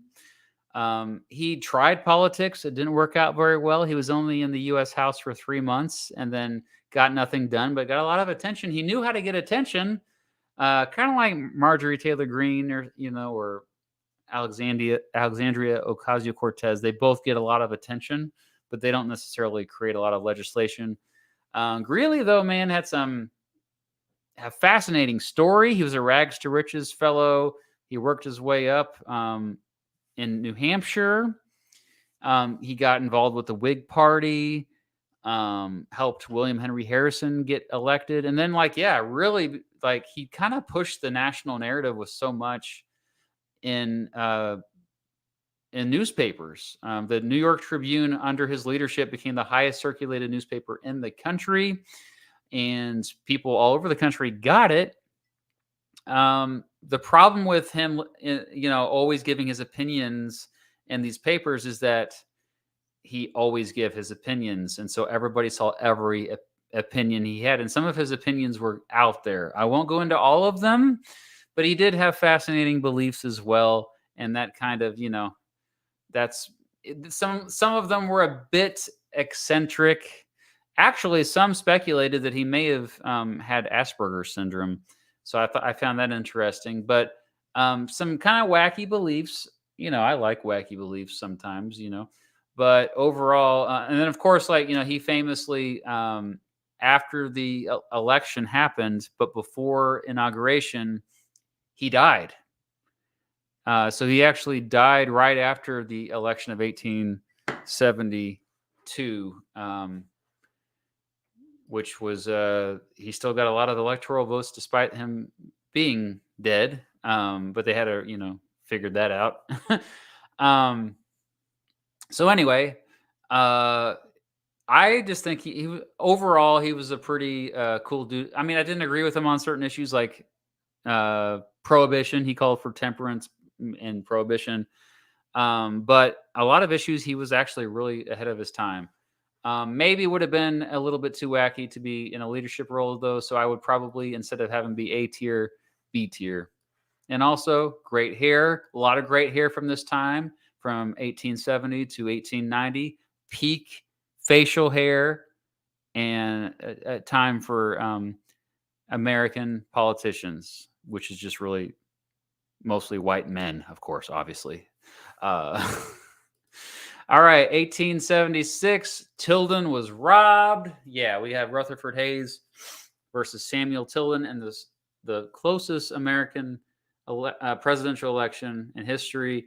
You had the only time in which a person who won the majority of votes, almost 51% of all votes went to Samuel J. Tilden, but he still lost the election due to the Electoral College, and he lost the electoral vote by 185 to 184. Incredible. And he handled the loss with such dignity that despite his, maybe you don't agree with his opinion on the gold standard. He was one of those guys that was like a bourbon Democrat, very free trade, low tariff, gold standard, low taxes, yada, yada, which I agree with most of that too. But it doesn't matter. A man of character and integrity, and you got to respect Tilden in that regard. Also, lots of political experience. He was governor of New York, another governor of New York. He, on paper looked pretty darn good, but I think that the way that he handled that loss, that he clearly got screwed over in the election of 1876. And there probably really was. I mean, from the limited evidence that we have, there was electoral shenanigans. There was fraud. There was shady stuff going on.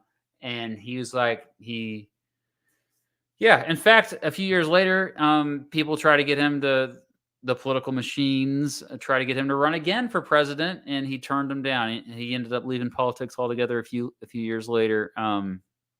But yeah, mostly because of his character, but also a little bit because of his policy. I've decided, I went back and forth between A and B for Tilden, but I think I'm going to go A for Tilden. Congratulations, Samuel Tilden. And, he's basically same policies as Grover Cleveland. You all know that I like Grover Cleveland a lot. So I guess maybe this isn't too much of a surprise. Oh, we got a Horace Greeley S tier suggestion here. Yeah, I mean, thank you, Anthony. Dabrowski, you go. Hi, Mr. B. Just joined. Hope you're doing well. Well, thank you for joining. Appreciate that support. Ethan, to have the tier list in a specific order, alter the file names of the images so that their alphabetical order matches up with the order you want. Okay, great advice for future tier lists. But I also just straight up forgot a picture, so I messed up on that. But he was insignificant anyway, as far as he's probably the most insignificant of all the people on here, so I'm not too worried about it. But thank you for that advice, Ethan, and thank you for the super chat. We are on to the election of 1880. Again, a two-way race between James Garfield, who we were mentioning earlier, the Republican, and Winfield Scott Hancock, the Democrat, a war hero. It was the first time in a while, going back really since Winfield Scott, 1852, that you had a war hero. I'm sorry. We forgot Ulysses Grant. Well, what I mean is a war hero who's the runner-up.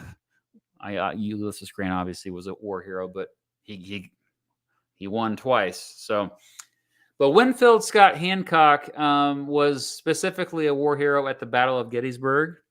So he was also from Pennsylvania.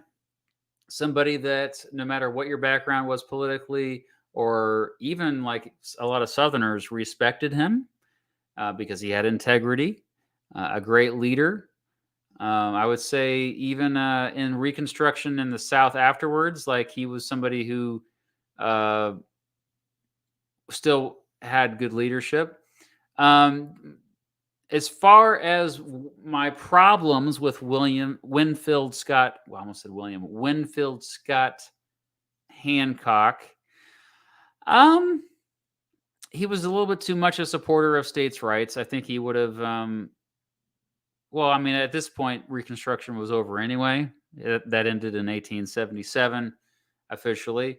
But also, like, the way he treated Native Americans, not good. So that makes him go down in my book. And so I would say he's a C tier. So Winfield Scott Hancock is C tier. Did I forget that picture too? Maybe I did. Oh, no, there he is. Okay. Very last one. So here's how it's looking so far.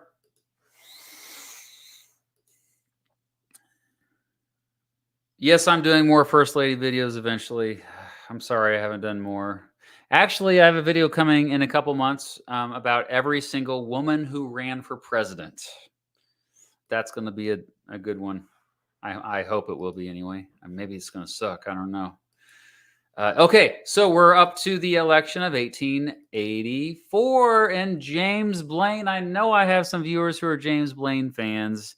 James Blaine with that beautiful beard. And yeah, I'm a little bit conflicted about James Blaine. Highly qualified. He was the U.S. Secretary of State, or maybe this was later on, but just like Henry Clay, on paper, good resume. Senator from Maine, Speaker of the House in the House of Representatives, very influential. I would say a very good speaker, charismatic. He definitely had influenced a change in foreign policy, saying later on Congress would be more aggressive with foreign policy. But I disagreed with that, though. I think the United States becoming more imperialistic was a bad thing. The United States just taking Hawaii, the way it handled the Spanish-American War and the Philippine-American War later, you could trace a lot of that back to the influence of James Blaine. So I do hold that against him policy-wise. He was for some good things like civil service reform. Okay, I'll give him that. But I go back and forth, and so because of that, I'm going to have James Blaine be a C tier, despite his wonderful beard. And I know a lot of you watching are like, what? He was great. I think his policies... Now, he also was somebody who was pragmatic at times. And so he worked with Democrats regularly, so you got to give him credit for that. But yeah. All right, so let's see the trash talkers about how I ranked James Blaine.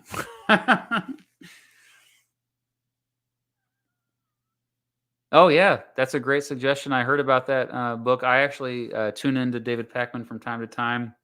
Tuttle Twins books, they also have a critical thinking book I came across. I did not even know about the Tuttle Twins until just a few days ago. And so I might even react to them tomorrow morning when I do my 9 a.m. Central Time reaction on Twitch exclusively. So if you can catch that. All right. Thanks for the super chat, Rick. I appreciate it. Is that 249? I don't know what currency that is, but that seems like a lot. Thank you so much. Okay, so now we're jumping ahead because 1888 was it was just Benjamin Harrison and Grover Cleveland who both were president at one point or another. So we're up to 1892, which by this time we have the populist movement peaking. We have a three-way race between Grover Cleveland, who did win that election, although it was fairly close, against his main rival, again, Benjamin Harrison of the Republican Party. So Grover Cleveland was a Democrat, Benjamin Harrison the Republican, and then that leaves a very strong third-party candidate, James Weaver of Iowa, who ran for the Populist Party. And I've talked about James Weaver a couple times on my channel before. I'm a big fan of James Weaver. I just think he was just overall a decent person. Okay, he had old-fashioned views about Native Americans. He was not very enlightened when it came to that, but most other issues, he was actually fairly ahead of his time. He spent much of his service or his public service efforts, fighting for ordinary Americans. That's why he was such a hero to in the populist movement. And so fighting against the elites in particular, big corporations that had created monopolies, particularly in the railroad industry, but also the banking industry. He was for creating inflation so that farmers could make more money. So creating inflation with the free and unlimited coinage of silver. And then he also was one of the earliest outspoken proponents of a progressive income tax, the popular election of U.S. senators, the expansion of direct democracy, which I thought was pretty cool. I mean, that became more mainstream, but like 15, 20 years after he ran for president in 1892. So again, very ahead of his time. And yeah, so I liked James Weaver overall. In fact, he's my number 3 overall in terms of I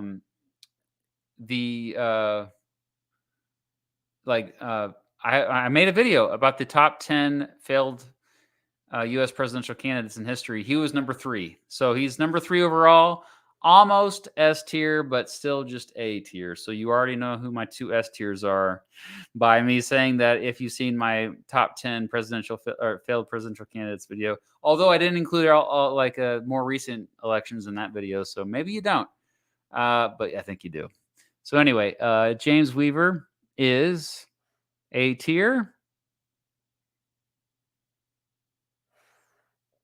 Is that him there? No. I wish these had names on them so it would make it a lot quicker. Yeah, I think that's an older picture of James Weaver. I'm looking at a younger picture of him right now, and it's throwing me off.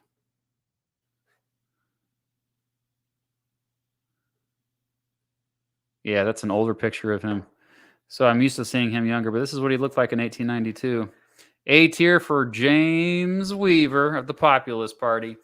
So the Democratic Party co-opted so did the Republican Party, but the Democratic Party did more in by 1896, the next presidential election. So then we have William McKinley, the Republican, running against William Jennings Bryan, who again is one of my favorite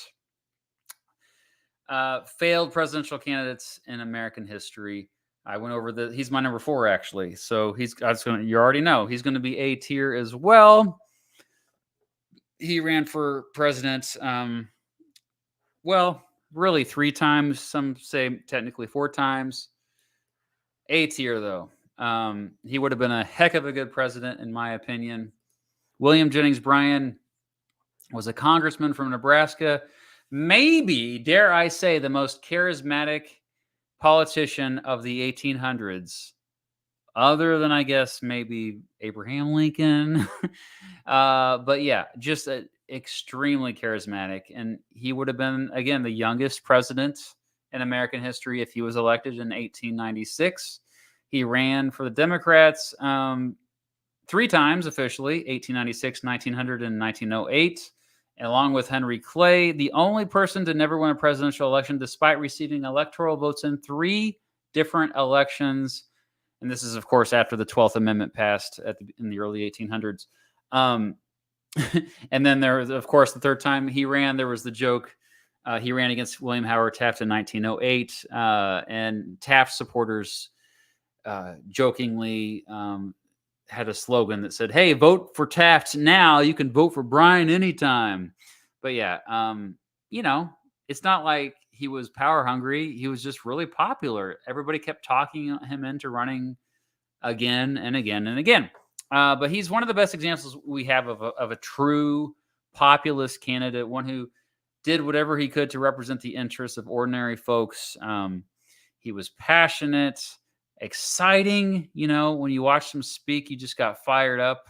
And again, at 36, he would have been the youngest president ever elected. And 1896 was when he gave that famous Cross of Gold speech that apparently was so good that the delegates at the convention carried him off the floor of the convention, out of the building, out of the room at least, on their shoulders, as if he was the quarterback who just scored the winning touchdown in a football game. But yeah, he was always kind of the underdog running for president.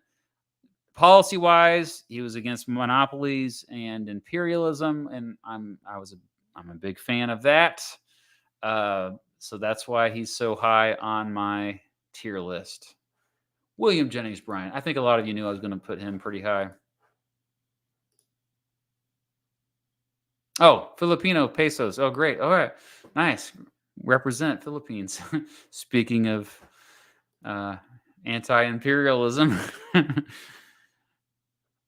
But yeah, also I'm a little bit more biased towards Midwestern candidates, I lived in Nebraska for a little while. Now we're going to get into a few kind of, I guess really just one for now, because then we have another one that's a surprise. Okay, so 1900 was, again, William McKinley and William Jennings Bryan. That was a rematch. 1904 now, of course, William McKinley was assassinated. Teddy Roosevelt took over, extremely popular. 1904, he's running against somebody who's just, not that inspiring, and that would be Alton Parker. Alton Parker was mostly known as a judge. He was appointed to the New York Supreme Court, and then the New York Court of Appeals, chief judge. I mean, it was a time when more and more judges, or just, justices and judges were entering or trying to enter the legislative and executive branch and running for, trying to get elected. That's one, I think, unique thing about the progressive era. This is right in the middle of the progressive era now. But, he was a great judge. Alton Parker was a great judge, but not a lawmaker. And I don't think he was meant for the executive branch. Definitely struggled campaigning, not charismatic, not very good at getting people fired up or inspiring people. And plus, he's against the opposite of that, with Teddy Roosevelt. So, he was kind of like in a hole to begin with, and he just kind of dug that hole deeper. So I'm going to put him at F. And, despite being a good judge, I think he would have been a bad president. Oh, but such a good mustache. Oh, up there with Taft's mustache, actually, yes. All right, so then 1908, we already talked about. That was Taft v. William Jennings Bryan. So then we got that exciting election of 1912, the four-way race. You have the incumbent, William Howard Taft, seeking re-election with the Republican Party. Theodore Roosevelt comes back and is like, I don't like the direction that my old friend Taft is taking the country, so I'm going to run against him. And he first ran as a Republican, and then they weren't going to nominate him. So Teddy Roosevelt just stormed out of the convention and ran as the third party candidate as a progressive, and thus split up in a way, although, it's not so easy to simplify it like that. But he did bring a lot of former Republicans his way with his newly formed Progressive Party. Then you had the Democratic Party with Woodrow Wilson, who ended up winning because of it being a four-way race. He won only with 41.8% of the popular vote. And then the fourth candidate is somebody we haven't talked about yet, and that is Eugene Debs. And I know a lot of you have been waiting for Eugene Debs. So let's see where you want to put him. Where should I put Eugene Debs? I just want to see what you say. I already know where I'm going to put him, but I want to see what you say. Eugene Debs is extremely popular with a certain segment of my audience for some reason. He's one of the few that actually was just like, yeah, I'm socialist. He came out as a socialist by this time. The political party he was part of was a socialist party. And today that's mostly a dirty word. So, okay, we already have some variation here. Well, more of you are saying S tier than not. But A, B, C, S, S, S. Wow. Okay. See, and I have had my critiques of socialism. Okay. I think that, it's meant to work, I think, at least initially locally, at a local level, and then maybe you can work your way up to larger scale. If you look at the issues that Eugene Debs ran on, he was actually kind of vague. It wasn't like he was like, I'm going to implement these specific things. Now, there were a few things that, I should take a step back. Eugene Debs first made a name for himself as a leader of the American Railway Union. He led some strikes, and then, like not just locally, but nationwide strikes, general strikes as they're called. And he made a name for himself as, somebody who was a leader of worker organizations. And then he helped form the Social Democracy of America, the Social Democratic Party of America, the Socialist Party of America. So, yeah, he did not hide his passion for socialism. He was very charismatic, fiery speeches. Like, he would get you pumped up whether you agreed with him or not. He was so fired up that, in fact, he spoke in a way that discouraged people to be enlisted for World War I. When the United States entered World War I, that got him into some trouble with the Espionage and Sedition Acts that passed by the Wilson administration and Congress at the time. Wilson actually hated Debs later on, but that's later on. He first had a chance, like his best chance at becoming president was in 1912. And people forget, in 1912, he got over 900,000 votes, 6% of the popular vote. So his support was actually pretty darn big. It was a Sedition Act specifically that got him in prison. He ran from prison for president in 1920. And he got a lot of votes from prison in 1920. Let's see, how many did he get? He got, I'll look up the exact number here. What if Donald Trump ends up running from prison? This could be a similar situation, right? But he got a lot of support. Oh, yeah, he got 914,000 votes, or 3.4% of the popular vote in 1920 from prison, okay? So pretty remarkable.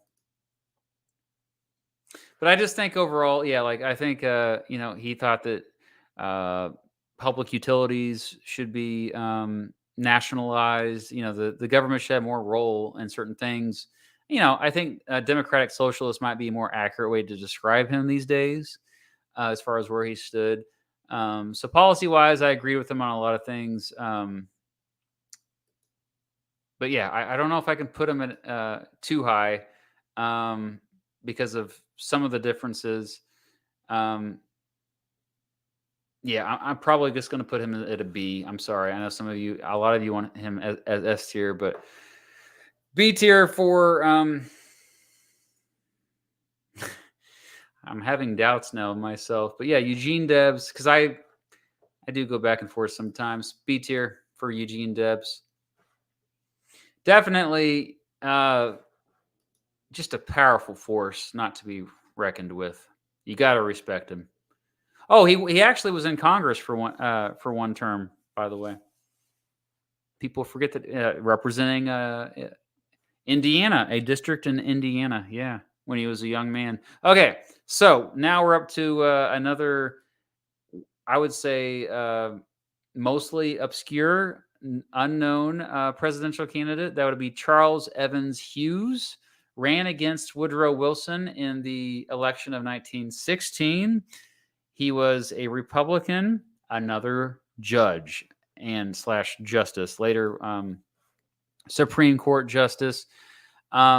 He was also, though, he had legislative experience. He was, wait for it, a governor of New York. The curse of being a governor of New York and running for president.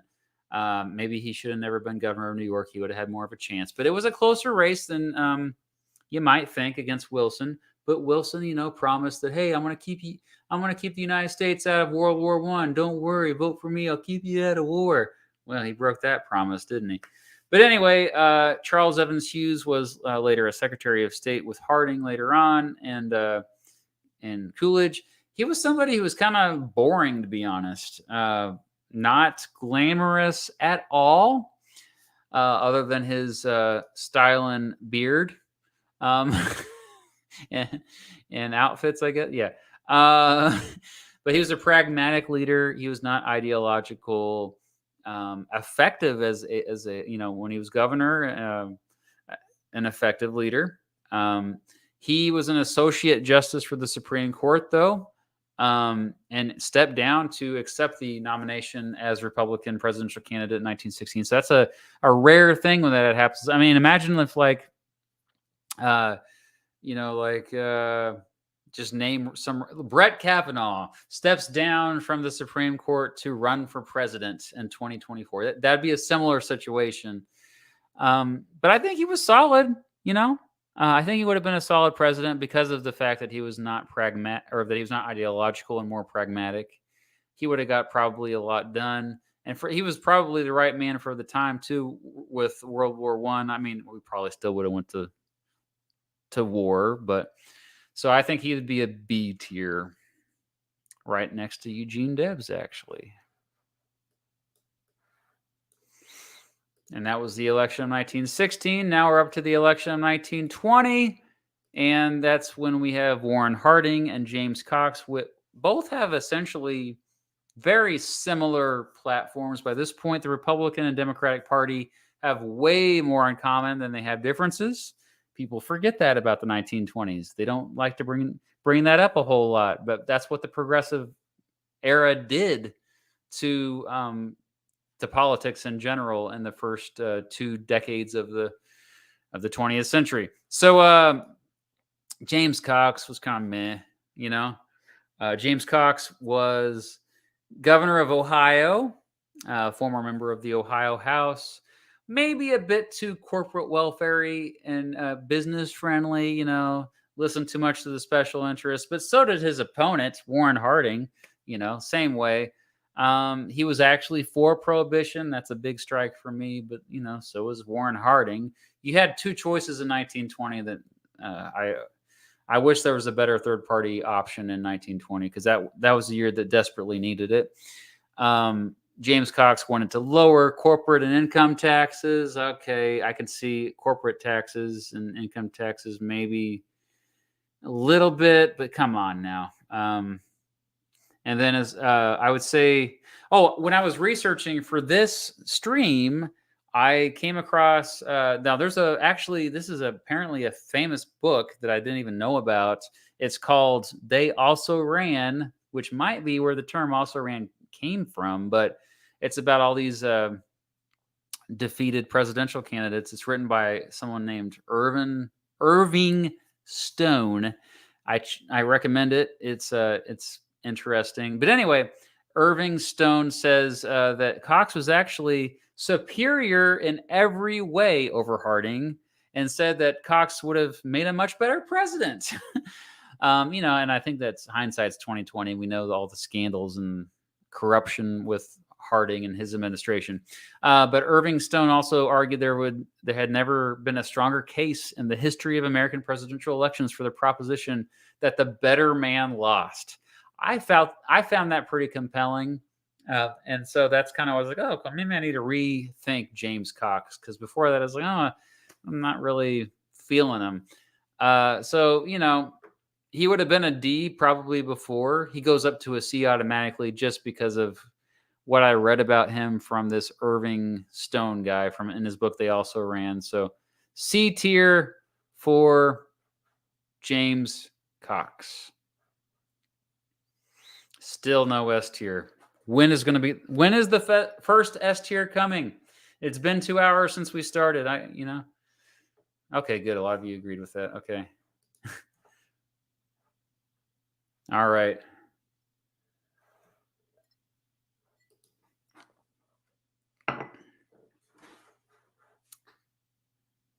Oh, yeah. Well, RFK, I hate to break it to you, but because he was assassinated and he didn't make it past the primaries, did not qualify for this tier list rankings. RFK was amazing, though. I'm a huge fan. Huge fan of RFK. More than JFK. A parade of losers. Maybe I will change the name of that, Cap Canada. Thank you for that suggestion. Thank you for the super chat. Okay, so, well, we're getting close to somebody I really, really respect in American history. I think some of you are going to guess it.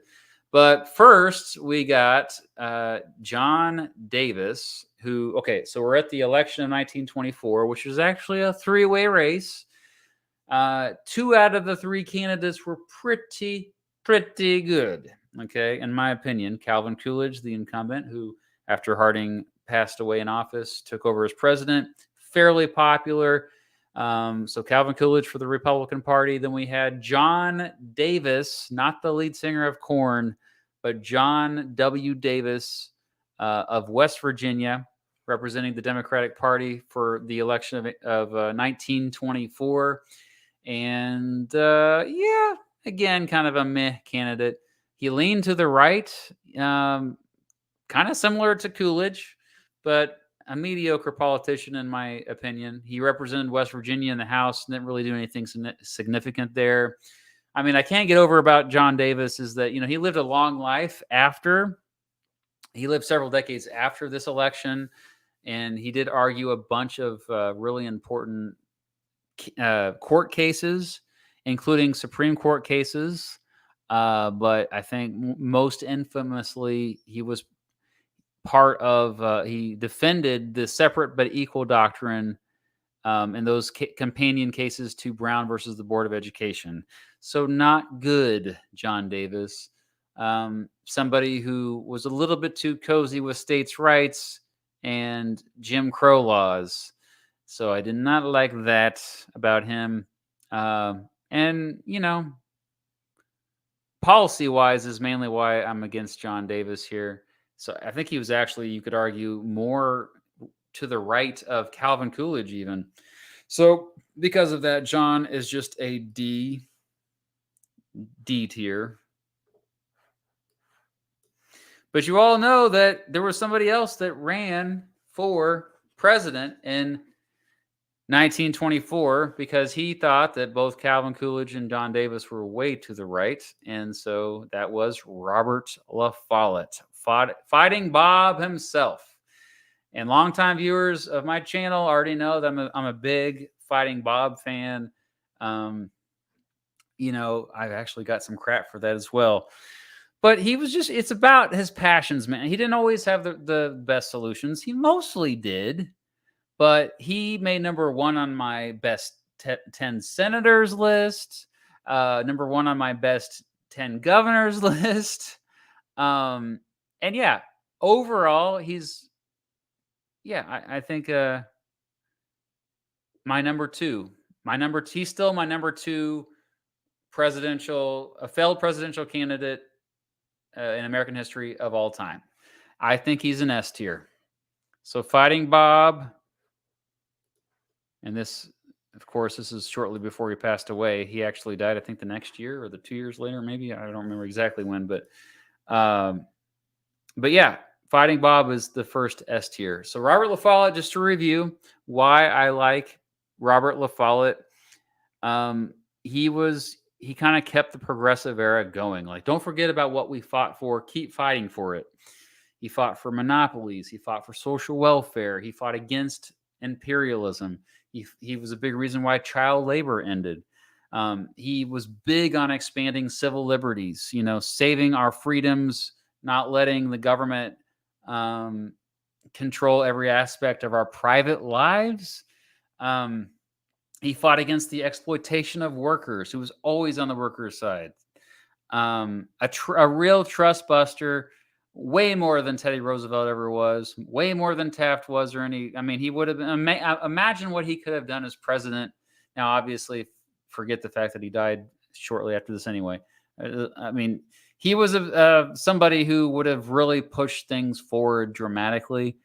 He would have ended corporate welfare, or tried to end corporate welfare, which is still a huge problem, in my opinion. I think it's one of the biggest problems that not just the American government struggles with, but most governments around the world struggle with.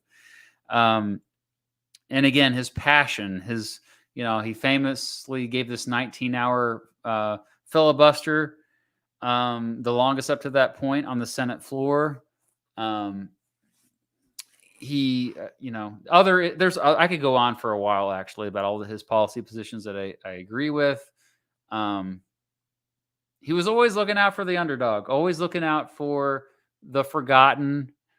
And I think he actually, if he was around today, he would have been very popular with not just those that lean to the left, but a lot of Trump supporters would actually like Fighting Bob.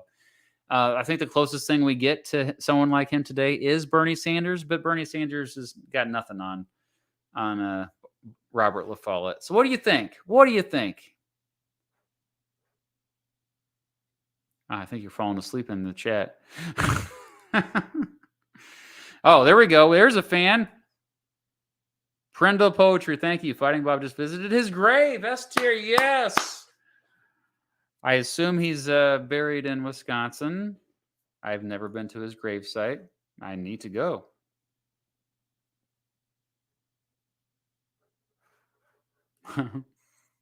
Oh, yeah. Makes you proud to be from Wisconsin. Oh, that's good. Some people from Wisconsin, some Wisconsinites are not. But hey, that's a... So, JB's here. How you doing? Yes. Shout out to JB14998 and friend. I'll keep you anonymous on here, but I know who you are, and I appreciate all your support all these years. It means a lot. Okay, moving on to the election of 1928. No, I'm sorry. I'm thinking of 1932. The election of 1928. We have Herbert Hoover, the Republican, who did win, against Al Smith, the Democrat, the first Roman Catholic who had a chance to win the presidency. Al Smith was governor of New York. Oh, that means he's going to lose. Yeah. Again, that's the trend I notice more than anything, researching all this stuff. If you're a governor of New York and you run for president, you're going to lose. Despite the fact that Al Smith was a darn good governor, one of the best governors in American history, I would say, in particular of New York, and they've had a lot of solid governors there. He was for ending prohibition, which I agreed with. He was influential of FDR, lots of political experience overall. It's kind of sad, all the anti-Catholic bigotry that he faced when he ran for president in 1928. But, later on, actually, he kind of broke away from FDR and against his New Deal policies. Also, what's weird about Al Smith, though, that I still can't, get over is he still had strong links to Tammany Hall, that political machine in New York City that was at times quite corrupt. And, that brings him down a couple notches for me, I would say. But still, I think a pretty solid presidential candidate. I went back and forth, B tier and C tier for him, but I think I'm going to keep it more positive. I'm in a good mood. So we'll go Al Smith, B tier. B tier candidates are actually, that's more than I originally.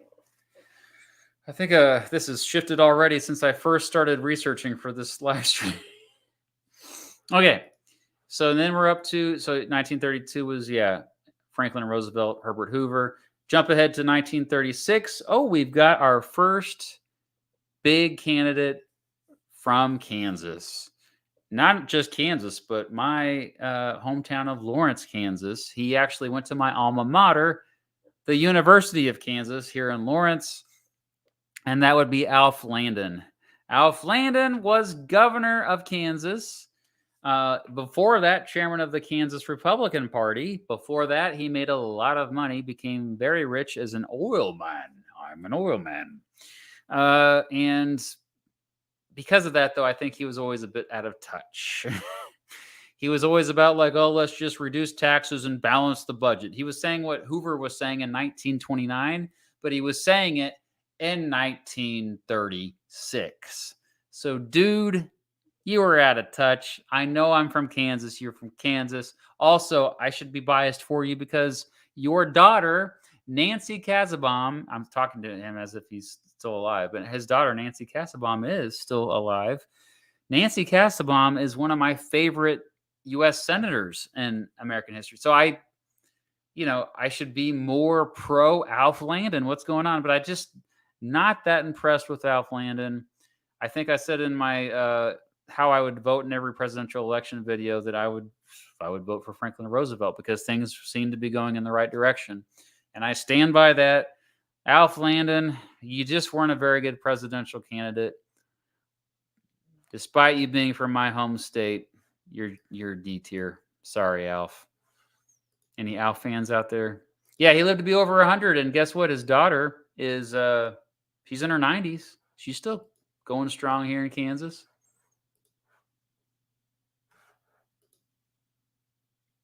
Oh, Michael Dukakis, Bob Dole, Walter Mondale, Wendell Willkie. Oh, Wendell Willkie was coming up next. And Al Gore. Okay, thanks for sharing that. Forest Hill Cemetery in Madison. I will check it out. Madison, one of the best cities in the country by far as well. Okay, that was for Bob LaFollette, by the way. Yes, so next up is Wendell Willkie, the election of 1940. Of course, Franklin Roosevelt running for a third term. A bit controversial. And that's part of the motivation, at least for Wendell Willkie to run as a Republican against him. Wendell Willkie is not someone who's ideological, who's more moderate, who, has one foot in the Republican Party and the other in the Democratic Party. Runs a pretty solid campaign, though, because remember, by the late 1930s, things are going sour again with the economy, and it takes a turn for the worse. And there's a lot of momentum on Wendell Willkie's side, so he really did have a pretty solid chance. Now, it was still a pretty big victory for Franklin Roosevelt in 1940. He still had 449 electoral votes to Willkie's just 82. But regardless, I think Willkie was he's still my sixth favorite failed presidential candidate in American history. He just changed his political party affiliation to Republican because he was getting frustrated with the New Deal program. Some of them were inefficient. But what I love most about Wendell Willkie was that he was a problem solver. Like, he was above all the, think about all the drama on Twitter today by certain politicians, certain members of Congress. He would have been somebody who was not on Twitter today, or I'm sorry, X. He would not be on. I hate calling it X, by the way. I'm going to call it Twitter for the rest of my life. But he had vision. He was above party politics. He was not a hack. When he was back when he was a lawyer, he was actually somewhat of an activist and fought against the Ku Klux Klan. a good entrepreneur that gave him like good insight into like what the good parts of running a business, how we could apply that to um, the bureaucracy of government, particularly at the federal level. A lot of good that he called for to reform the federal government. A dark horse candidate who really did stand a chance in the beginning, but like somehow it made it somewhat competitive, at least for a while. And he lost the election with grace. Later, even worked with Franklin Roosevelt. They worked together, went before Congress to support Roosevelt's Lend-Lease program. So I just think a great guy. I still have my Wendell Willkie button behind me. And he is an A tier, in my opinion. I'm a big Wendell Willkie fan. All right. There it is.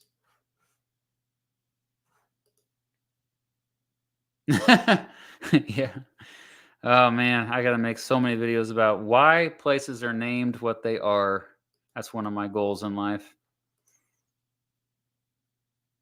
There you go, Jackson. Jackson knows. Yeah. Oh, they even said it twice. Well, thank you for the super chats, Jackson. All right. So FDR wins again in the 1944. He runs for a fourth term, even though his health is probably. And then now, by this time, one of the rising stars in the Republican Party is Thomas Dewey.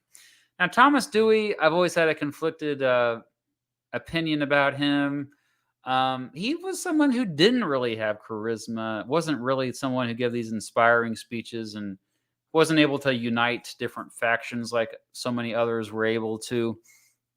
And yet he was still quite an effective politician. He got a lot done. He was also, wait for it. Oh my gosh, wait for, you know what I'm going to say. Thomas Dewey was governor of New York. That's why he lost not just once, but twice. He lost in the election in 1944 and narrowly lost in 1948. If you remember, famously, everyone, the polls, the newspapers predicted that Dewey would defeat Truman in 1948. They were so confident that they even printed it on newspapers ahead of time.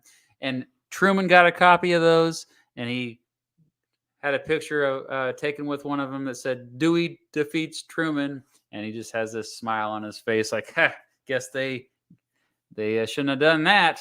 They should have waited till the results came in, because Harry Truman surprised everyone. But anyway, back to Thomas Dewey. You know, a very skilled politician. Before he was governor of New York, he was a district attorney, and he did have integrity. He was an honest person.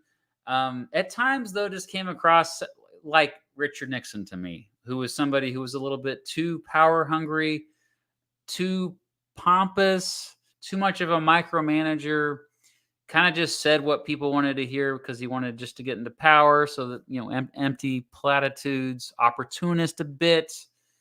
And I don't know, give me a sour taste in my mouth. You know, so on paper, looking at his resume, he looks great. But just, you know, and the other thing I should like, I like Dewey's pragmatic, moderate approach in some regards, because he was like somebody who was not so crazy to the right of Franklin Roosevelt and later Harry Truman.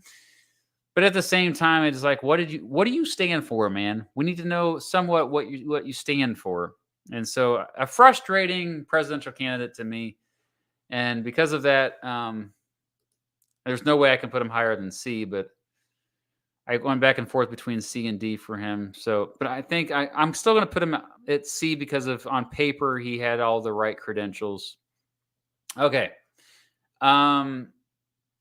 Oh, next up, we've got somebody who, wow. Yeah. What a person this is. If you've watched me for a while, you also know that I'm a big fan of this fella.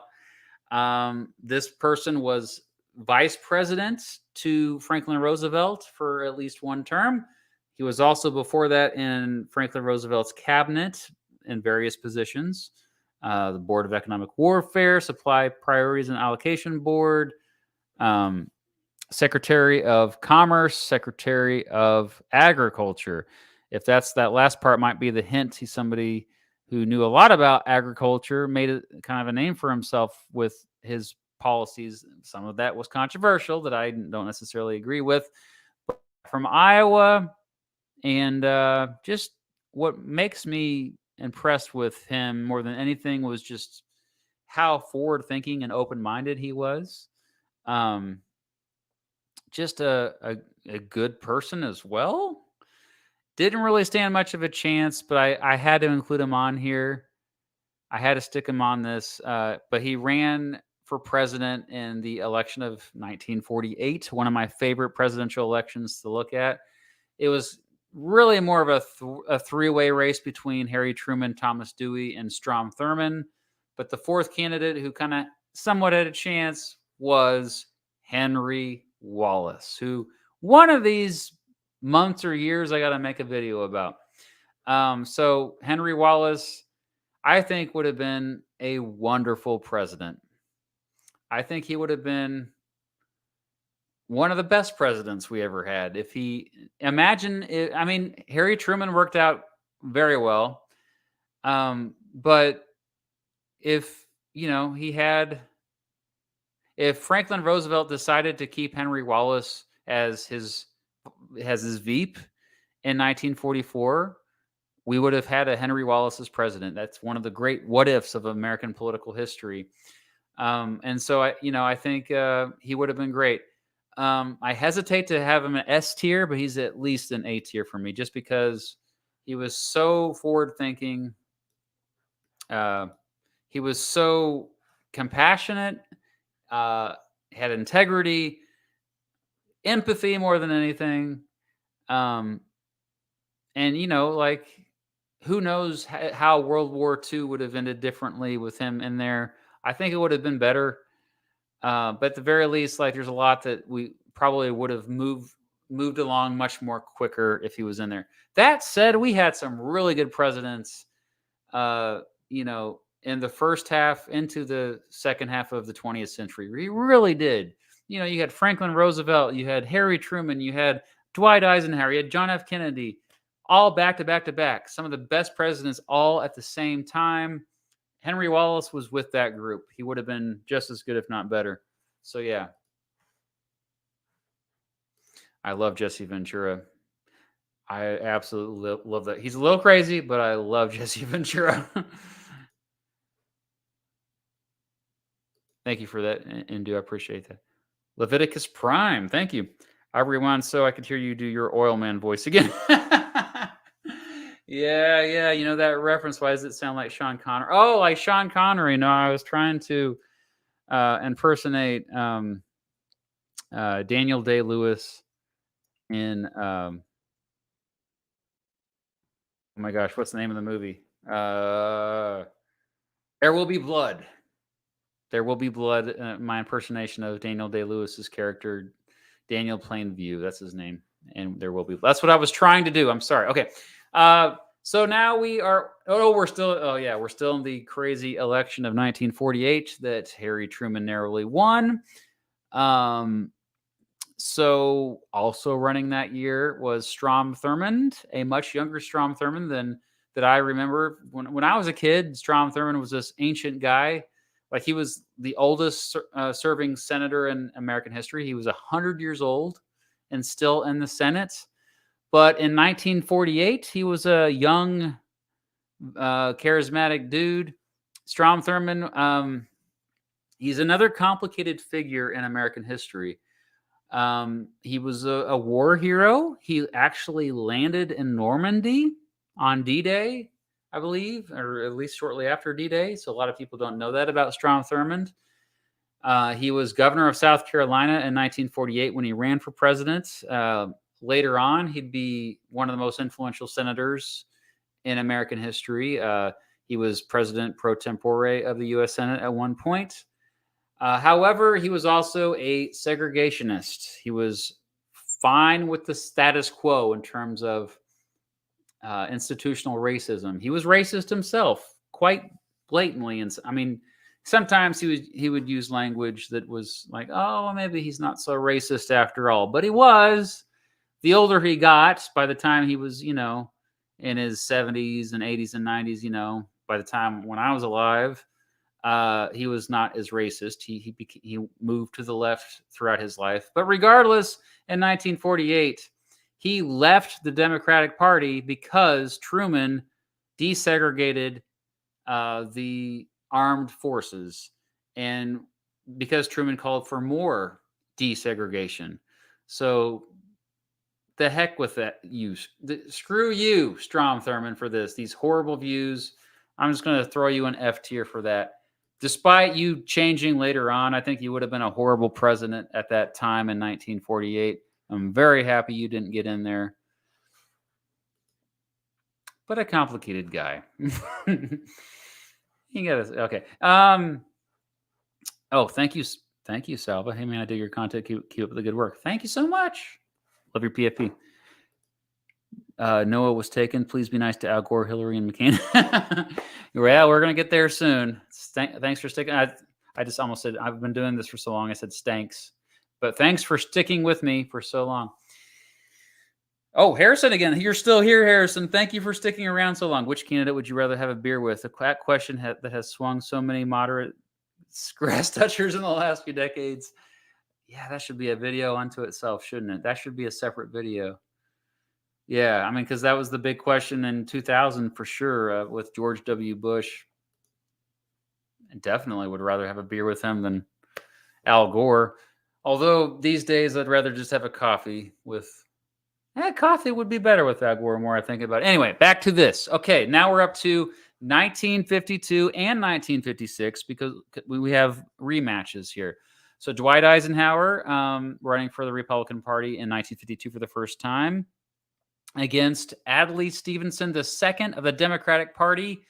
And then 4 years later, the exact same top two candidates running against each other.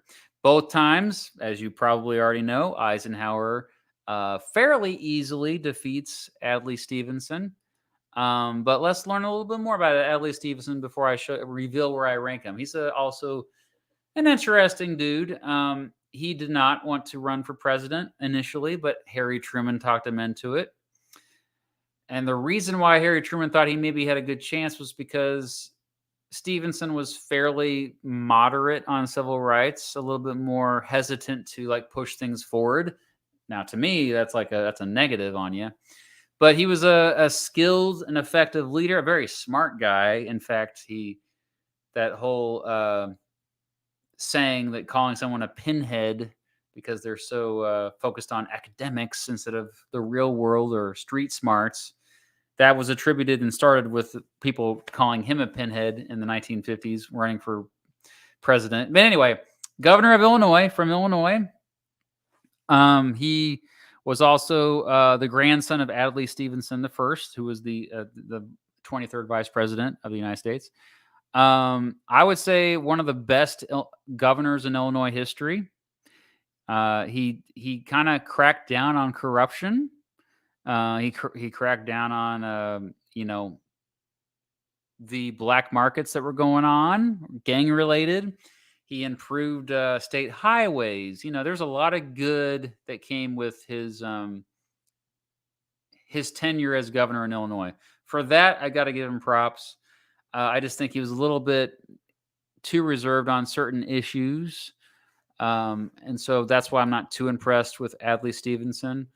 On most issues, though, he agreed with Eisenhower, He was he had more left-leaning views. I think there were some surprises there. I think I read that he was for universal health care and even dabbled with universal basic income. So policy-wise, mostly good. But leadership abilities, a little bit up in the air, but he had a good record as governor of Illinois. I can't put him at A, but I think I'll put him as B. He ran against my second favorite president of all time, though, so it's kind of hard to run up against that.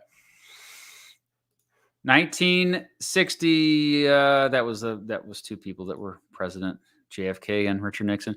So that leaves us to the election of 1964. John F. Kennedy had been assassinated. Lyndon Johnson takes his place for the Democratic party is renominated easily with his running mate, Hubert Humphrey, who we'll be talking about here again soon, against probably one of the most influential yet also controversial presidential candidates of all time, and that's Barry Goldwater. He had such a huge impact on future generations, and yet he got his butt kicked in 1964. This is one of the most lopsided presidential elections in American history. It was 486 electoral votes for Lyndon Johnson and only 52 electoral votes for Barry Goldwater. And that's because a lot of the media said he was too out there. He was too radical. Was this actually true? I think that's up for debate. I would actually argue that a lot of it was sensationalized. The more you learn about Barry Goldwater, the more you realize, he actually really wasn't too crazy on most issues. It's just how it was portrayed in so much media, especially back then. And so we kind of have this warped perspective of Barry Goldwater. Now, obviously, still mostly a libertarian, and he is a big reason why the modern libertarian movement started. Even the Libertarian Party itself existing, a big reason why is Barry Goldwater. Because both the Democratic Party and Republican parties were not limited government parties in the 1960s. They were both big government parties, and so there needed to be this alternative. It was a surprise that Barry Goldwater got in there, but then over time, folks like Ronald Reagan became fans of him, and a bunch of younger people really just hopped on to this whole idea, not just limited government when it comes to economic issues, but even social issues, both economic and social issues. It was actually a big deal, and then to this day, Barry Goldwater has had a huge effect on American politics. You can't understate that. He was a U.S. Senator from Arizona, the only one from Arizona other than John McCain to almost become president. Phoenix, in particular, is where he got his start in politics. My biggest beef with Barry Goldwater is that he was too aggressive with his rhetoric against the Soviet Union. His foreign policy was kind of meh. But in some ways, he was ahead of his time, especially later on. He was one of the first politicians to ever say, hey, homosexuals, gays, they're okay. They should be able to serve openly in the military. He also was for environmental protection. Despite his libertarian leanings, he's like, well, yeah, but, some things need to be regulated in order for markets to truly function. He also called out for adoption rights for gay couples, for abortion. He leaned to the left when it came to abortion. He was a complicated guy. But again, that's how libertarianism is. It's like it attracts people from the right and left. It's kind of weird. Mostly right these days, but Okay. So I would say mostly good. People are going to be surprised. I'm putting him at a B. B tier for Barry Goldwater. Put you down here, see.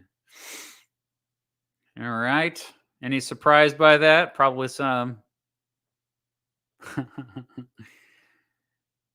Oh, we had somebody say Goldwater S. So, all right. Oh, Nicholas, good to see you here. Right-wing Bernie Sanders. Okay, good. You agree with me. All right. Well, maybe it wasn't so controversial after all for me to put Barry Goldwater at B tier. Oh, there's an F. Okay. Yeah. But then we have A. Still a controversial figure in American history. Okay.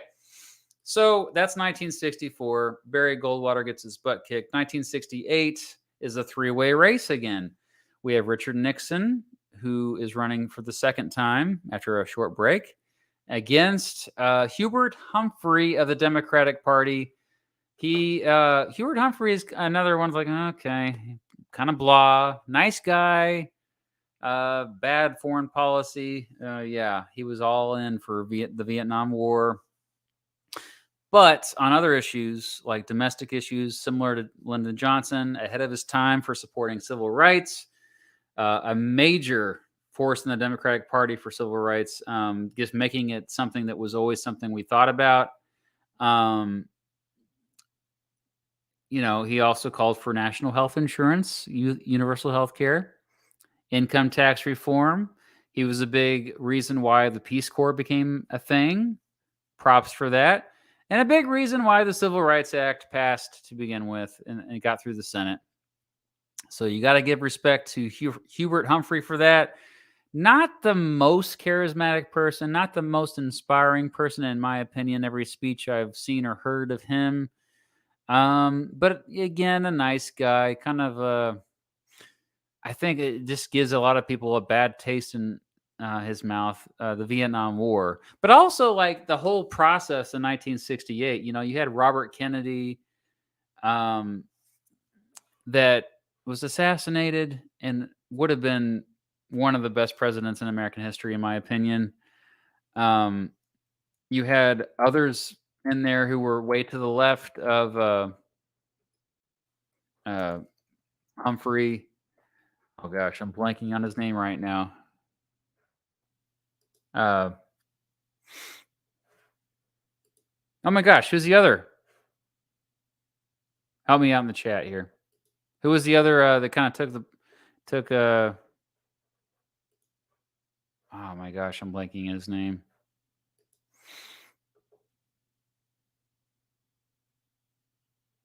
I gotta look this up now. McCarthy? Yeah, McCarthy. Eugene McCarthy, yeah. Eugene McCarthy would have been a better president, I think, than Hubert Humphrey. So just kind of like, and then the Democratic Party establishment shut out Eugene McCarthy. They shut out these alternative voices that were so important, in 1968. It's such a heated, crazy year. And all of a sudden, the Democratic Party was like seen as this party of the elites that we're not going to listen to ordinary folks. And so that gave a lot of people a bad taste in their mouth. Because of that, I'm going to put him down to C tier. I'm sorry, buddy. That's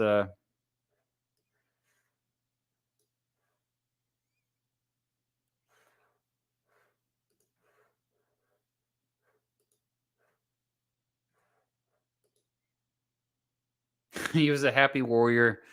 Yeah. I just don't know I don't know what that's about. I'll have to look that up. Okay. A supporter of Stevenson said, "The thinking man is behind you," and Adlai quipped, "Yeah, but I need a majority." Oh, sorry, I missed this earlier when we were talking about Adlai Stevenson. Hillary Clinton said she was a Goldwater gal. She was. Yeah, when she was in college. Absolutely. Don't forget the Yippee candidates. Pick a what? All right. Well, thank you all for the super chats. I appreciate that. And now we have segregation now, segregation forever. Yeah, I just butchered the quote, but George Wallace. George Wallace was another extreme, even more controversial than Barry Goldwater. I would say way more controversial than Barry Goldwater. One of the most controversial figures in American history, period. Although there was a lot of people that loved George Wallace, absolutely adored him. He had a bit of a cult following. Now, if you don't know who George Wallace was, he was a governor of Alabama for 4 different terms, and then he got term limited. And so they're like, you can't run anymore. So his wife ran, and he was first gentleman of Alabama. His wife, Lurleen, shout out to Lurleen, who was also a popular governor. And his big thing was populism. People forget populism was number one. Like, he was always about talking against the elites.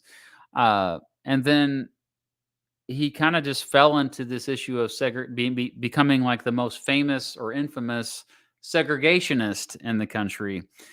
Him making those appearances, like, he had a University of Alabama ties, But then once the University of Alabama this was going to desegregate, he decided to turn this into this big publicity stunt and stepped in, became a national figure for literally standing in front of the entrance of the University of Alabama, blocking the path of African-American students who were trying to get in. And this was really, again, a publicity stunt. This was 1962. Like he was running for re-election of governor for the first time. But just, yeah, racist. A racist guy. But really his racism was normal for the time in Alabama. It was about appropriate for 1960s Alabama. Still, it's hard to like this guy until you start to realize, again, he's a complicated figure, and you remember what happened later on in life.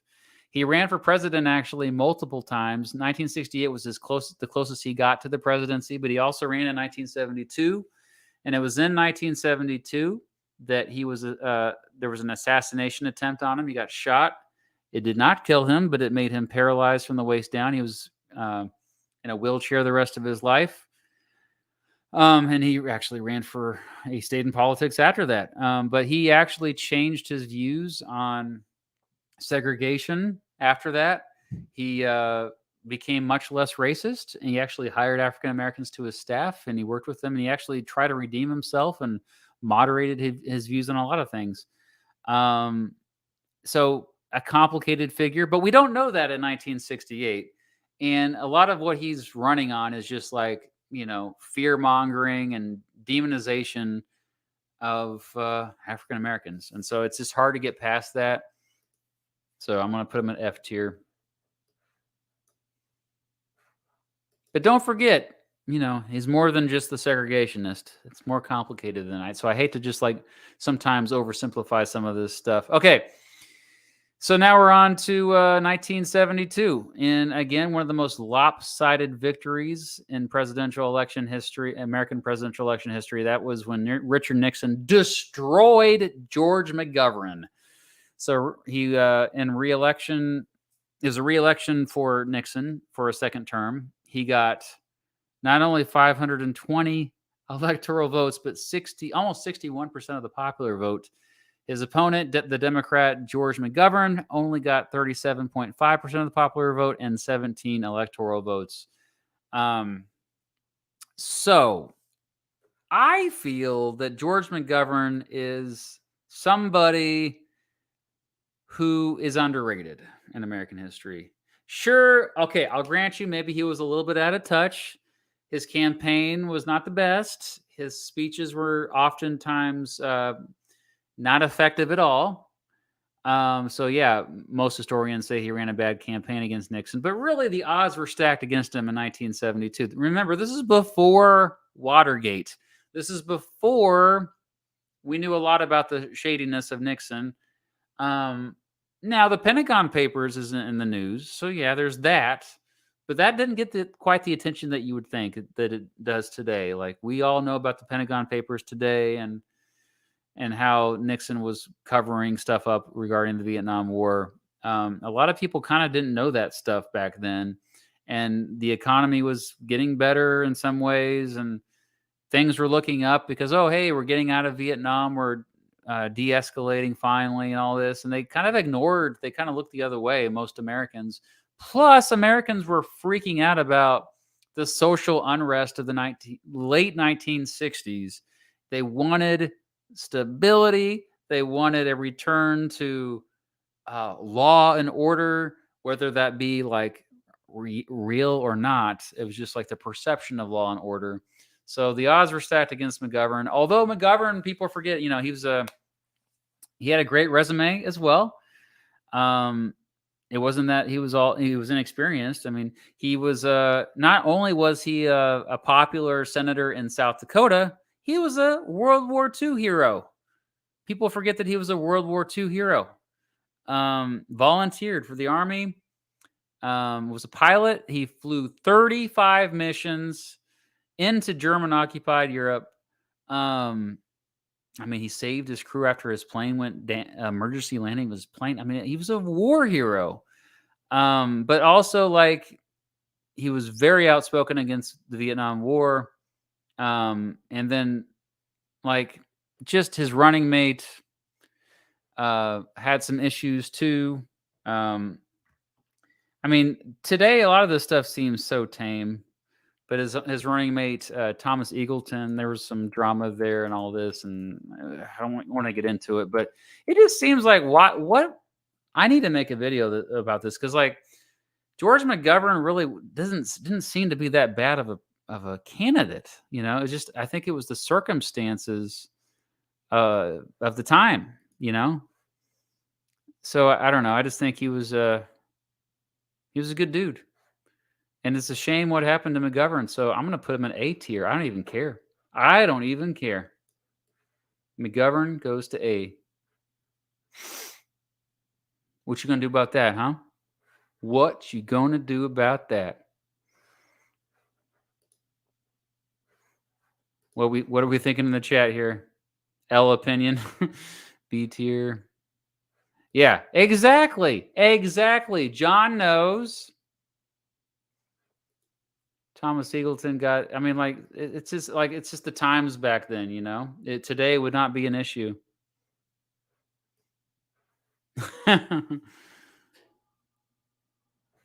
Okay, so yeah, you're referring to. Wait, where'd George Washington go in the chat? George McGovern compared the U.S. to Nazi Germany compared. Yeah.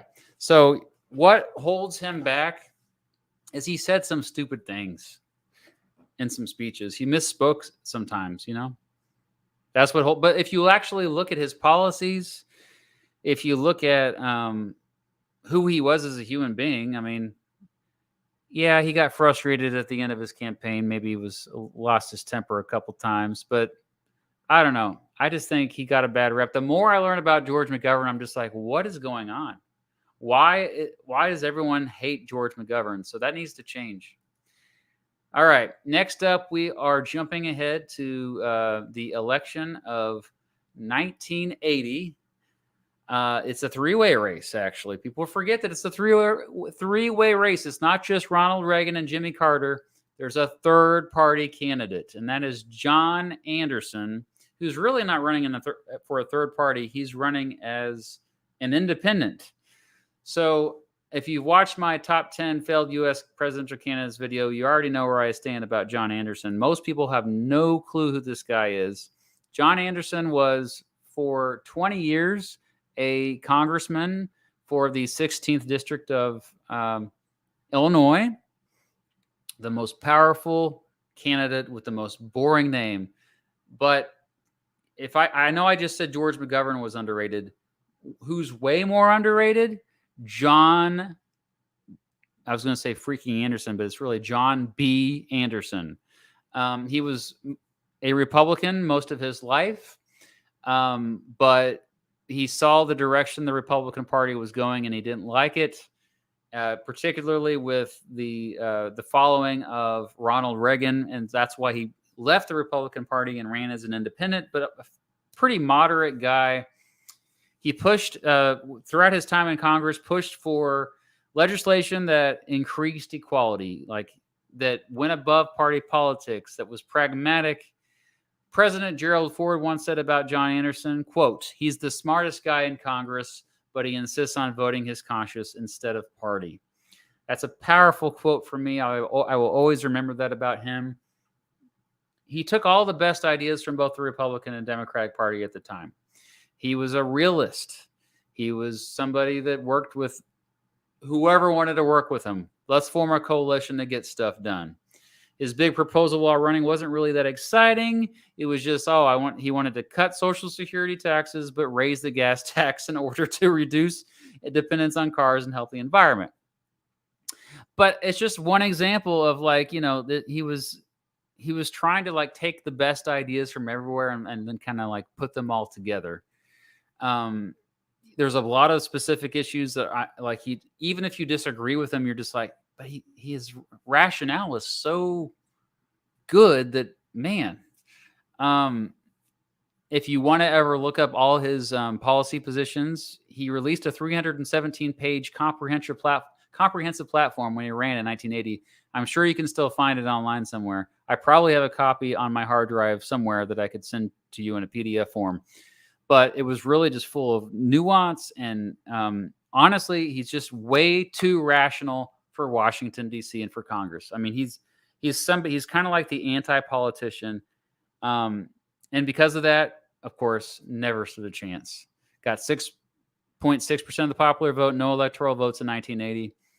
After he lost this presidential race, he left politics permanently. He went back to being a lawyer, but he did help found Fair Vote, which still exists today, which calls for proportional, transferable representation in American elections.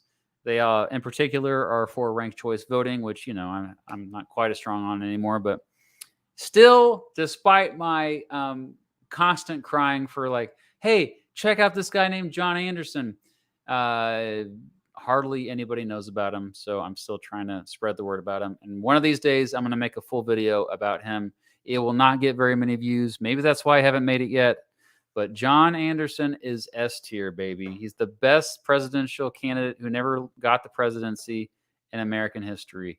John Anderson is S tier, right up there next to Fighting Bob. Congratulations, John. Passed away actually just a couple years ago. 6 years ago now. Man, time flies. Okay.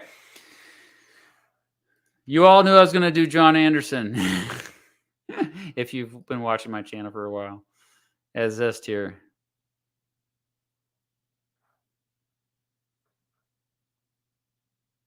Oh, I'm missing out on some super chats. I'm so sorry.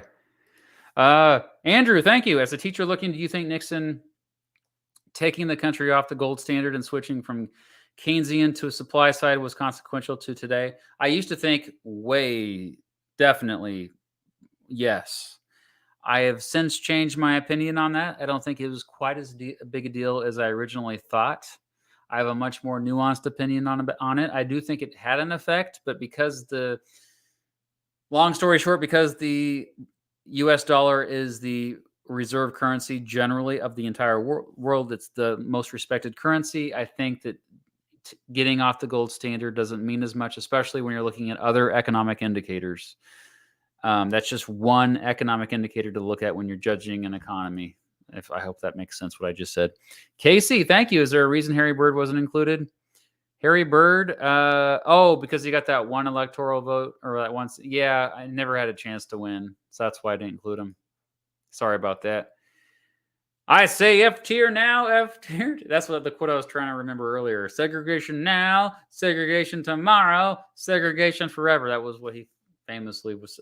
So yeah, George Wallace, I say F tier now, F tier tomorrow, F tier forever. Thank you, the reality. Thank you for that.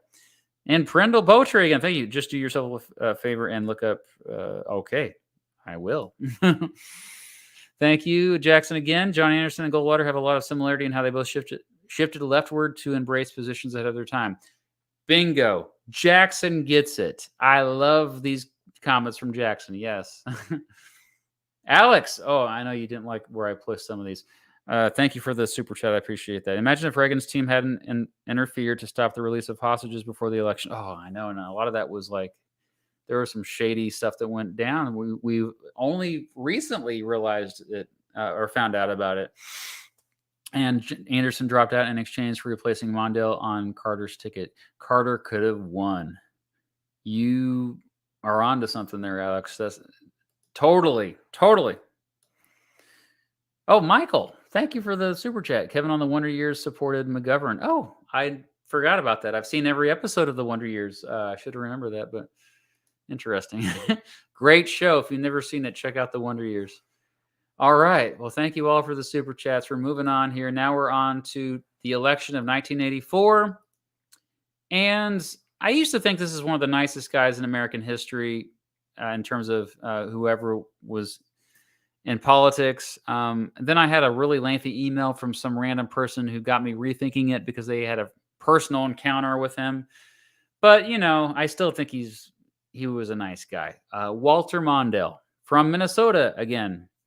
Walter Mondale was vice president to Jimmy Carter during his term. Before that, he was a U.S. Senator representing Minnesota. In my opinion, still one of the best vice presidents in American history. He definitely, indisputably, like most historians say, increased the power of the vice presidency, because it still doesn't really have much power, but he made it much more hands-on. So even if you don't agree with Mondale's political views, you admire the fact that he was, turned it into something that meant more. Being vice president it used to barely mean anything. There's hardly anything in the Constitution about being vice president. He had kind of humble beginnings. He was in the Korean War. He worked his way up in politics, Attorney General of Minnesota. And then, civil rights, similar to he was kind of the protege of Hubert Humphrey, similar to Humphrey, well ahead of his time with civil rights. Also, just civil liberties in general. He famously was the lawyer who argued for Gideon in the Supreme Court case Gideon v. Wainwright. He was a compromiser, a coalition builder, worked with, despite being a Democrat, worked with Republicans all the time. And I like how he handled himself and how he campaigned and everything that led up before and after the election of 1984. Just a class act. If you go back and actually, you can see a lot of those debates and his speeches during that time, the way he campaigned, it was refreshing by today's standards, to say the least. So I would say Walter Mondale, still one of the best failed presidential candidates we've had. Would he be a good president? It's a little bit more up in the air. I don't know how effective he would have been necessarily. I kind of go back and forth, but you saw the coalition building he did in the Senate. So he surely would have done fairly well. So I think I'd put him at an A for that reason. All right, lots of A. Hey, we've been way more positive lately than negative. So how about that? All right, so now we're finally up to our first person who is still alive, still with us, and that is Michael Dukakis, who was the runner-up in the presidential election of 1988. He ran against George H.W. Bush, George Bush Sr., who was a Republican. So Michael Dukakis represented the Democratic Party. It was a fairly close election compared to at least 1984 and 1980, but still an uphill battle for Dukakis. Dukakis never really impressed me that much. And just, I know he may be watching, or his relatives are watching right now. I know he's in his 90s at this point. He was a good governor, a very popular governor, actually, governor of Massachusetts. I just think that he played it too safe in 1988.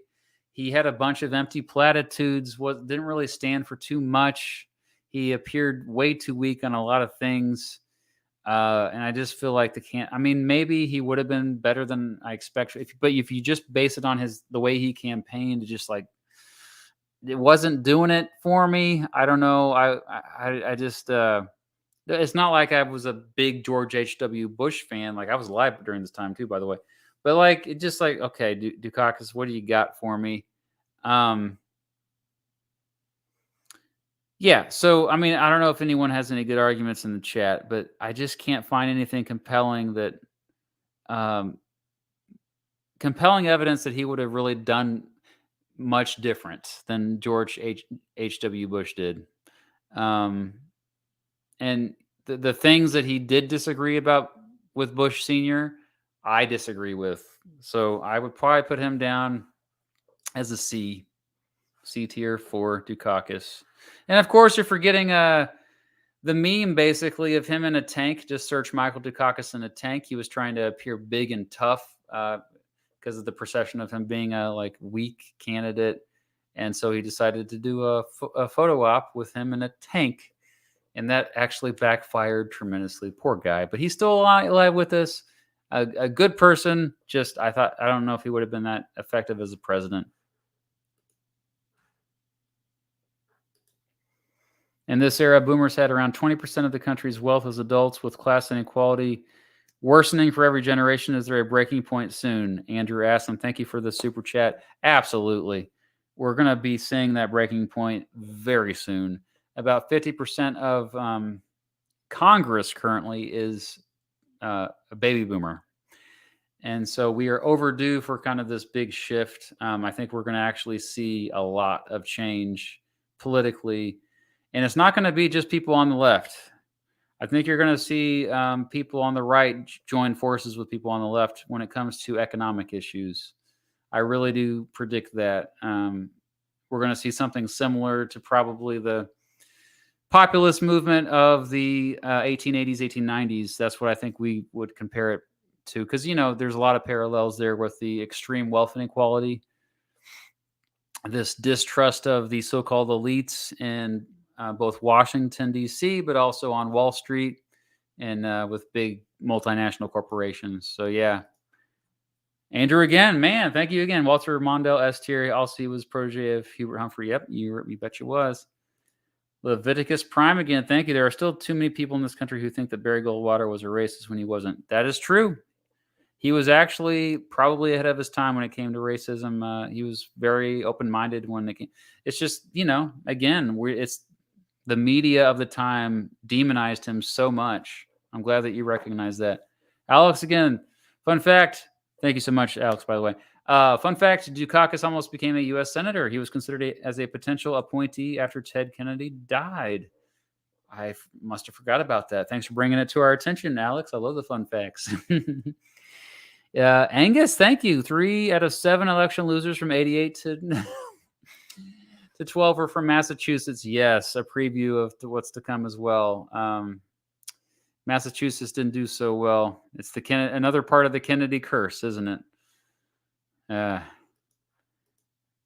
No Clarence Thomas and likely no Sam Alito. Oh, that's a good point. Yeah, Bush Sr. Those are like my two least favorite justices right now. Yeah, and so, good point there. Okay, back to this. We are up to the election of 1992, and one you've all waited for, probably many of you. Where am I going to put Ross Perot? So you had Bush Sr., George H.W. Bush, running for re-election for the Republican Party. You had the up-and-coming rising star Bill Clinton, who got into politics basically as soon as he got out of law school, was the youngest governor in Arkansas history, I think. And then now he's extremely popular with the Democratic Party. And then you have a third-party candidate who really is it's hard to categorize him. Ross Perot. He's running as an independent. His campaign is entirely self-funded. He's a billionaire entrepreneur who he doesn't like some of the things Republicans are doing. He also doesn't like some of the things Democrats are doing. He buys infomercials on TV to get the word out about his campaign. And because of this, it becomes very well known and polls really high. And then inexplicably decides, there's an explanation, but to this day, I don't think it's good enough, leaves the race a few months before in 1992. But then in the last month, he re-enters the race, which really hurt him big time. But I was a kid. I was, 10 years old. And I remember Ross Perot was the first presidential candidate I remember liking and getting excited about. I was also, it was just cool to see a three-way race, I felt like democracy was representative democracy was working better then. But Perot he lost, but he got 19% of the popular vote. He didn't get any electoral votes, but a true outsider to the system, to DC politics. He bought his way there. Essentially, he was a billionaire. He spent tens of millions of dollars of his own money to buy up these commercials to spread the word about his campaign. But he had great ideas. Some of these ideas were common sense. And he brought this fresh perspective that I think was definitely needed for the time. He wanted to expand democracy. He did have a lot of focus on balancing the budget, which was starting to get out of control at the time. My favorite part of his platform was that he wanted to end the influence of lobbyists and special interests. He was also critical of supply side economics that had become so popular during the Reagan era of the 1980s. He was actually cool with protectionism. Now, I'm against protectionism generally, but I understood his rationale quite well. Also, he was, cool with the war on drugs, but everybody was everybody was for the war on drugs back then. So I'll give him a pass on that. But also just a charismatic, likable guy, passionate, and kind of awkward sometimes, though. But you could tell his heart was in the right place. And so, yeah, I think he was a pretty solid. Actually, the more I learn about him, the more I'm just like, yeah, I think we would have been way better off with him as president. I think Alternate History Hub did a video about what if he won. I think he did, or somebody did, and it's a fascinating video if you get a chance to check it out. I think he's an A tier. And you see a sticker behind me, Ross Perot. I still have this. Let me put him up here first. All these people in suits. Okay. Yeah, let me put the big screen on here. There's my Perot for President sticker that I got from my father-in-law, but it was his mom that got the sticker. She was a huge Ross Perot fan. That's my wife, Mrs. Beats' grandmother. And yeah, you just appreciate the kind of the outsider mentality that Washington needs, every so often. Wow, I've been doing this for over 3 hours now. I'm almost done, though. Almost done. Okay. And the power didn't go out. The thunderstorm passed. I love it. So Ross Perot also ran in 1996, but did not do nearly as well. Only 8.4% of the vote. So next up is 2000. You had George W. Bush, the son of George H.W. Bush. George W. Bush, of course, he's popular, but also it's like, there's a lot of people. Do we want to do a Bush again? So there's some hesitation. His main his main competition is Al Gore, the vice president, currently with Bill Clinton, who had served the last 8 years. And, we skipped right over Bob Dole. Sorry. Let me go back to 1996. Sorry, I skipped over Bob Dole. How could I forget Bob Dole? By the way, I just released a video about Bob Dole. Bob Dole from Kansas. They just unveiled an earthwork of Bob.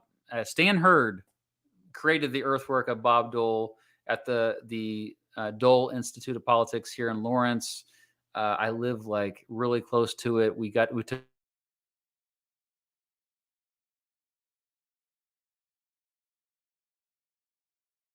of what would have been his 100th birthday. So yeah, Bob Dole, one of my favorite senators in American history, up there with Nancy Kassebaum. Bob Dole, of course, had a huge, I keep saying his full name because that's what he always said. Bob Dole, Bob Dole, Bob Dole. He was the Senate Majority Leader. And then when the Republicans didn't have power for decades before that, he was the Senate Minority Leader for a long time. Huge influence in the Senate. Going back to 1951 is when he first entered Congress in the House. Somebody who served in World War II in the Army. Originally from Russell, Kansas, this tiny town in western Kansas. Somebody who clearly was to the right of most Democrats, even most Republicans. But he constantly, he just made a career out of working across the aisle, working with Democrats, forming coalitions, creating compromises to get stuff done, to get meaningful legislation passed. And just a very likable guy. So I think, as a kid, I admired Bob Dole quite a bit. I appreciated his sense of humor, his wit. very uplifting and inspiring speeches. And he was able to do that, saying, hey, remember why we love this country, and proving that, hey, the conservative movement doesn't have to be reactionary or completely backwards. Conservatism is actually, he made it clear that it was necessary for progress to be made. You don't just recklessly change things. You need to take a pause and remember what we have and why we have it. I think nobody in recent years epitomizes that more than Bob Dole. Anyway, so I keep saying his full name. Dole, I put, I would say as a president, he would have been an A tier. All right. A lot of A tiers. All right. Okay, and so next up, now we're jumping ahead to 2000. So Al Gore, as I was saying earlier, vice president, of course, Dole lost to Clinton. Clinton was a popular president mostly, but he did have that. He had a few scandals, but the biggest one was probably what got him impeached, which was perjury for lying about his affair with his intern Monica Lewinsky. And this definitely, Al Gore didn't want to be associated with that. And he kind of distanced himself from Clinton when he campaigned in 2000. Al Gore had been around in American politics for a long time. Another guy who Gore had a good resume. He was a senator from Tennessee. His dad was also influential representative in Congress for years before that. Environmentalism was always, he was most passionate about that. Everybody knows that, especially after he was vice president. Of course, he made a big name for himself with that documentary, An Inconvenient Truth. And ever since, he's been, I guess you can call him a climate activist. But, Gore never really was someone to me that was like, I don't know, terribly inspiring when he ran for president, or charismatic when he ran for president. He kind of came across as a bit boring and, a straight-edged guy. And I think a lot of younger people couldn't really relate to him. He became cooler the older he got, actually, it seems like, especially when his daughter started writing for Futurama. But and that's why he's in so many, there's so many references to him, by the way, in that show. Anyway, I think he also really wasn't policy-wise that much dramatically different than George W. Bush. And that might be shocking to hear because this is as recent as 2000. But as recent as 2000, the two major political parties still weren't radically different from each other. But I think, as president, would he have done things differently than George W. Bush when it comes to the Iraq War? I don't think so. No, I think he would have went to war with Iraq.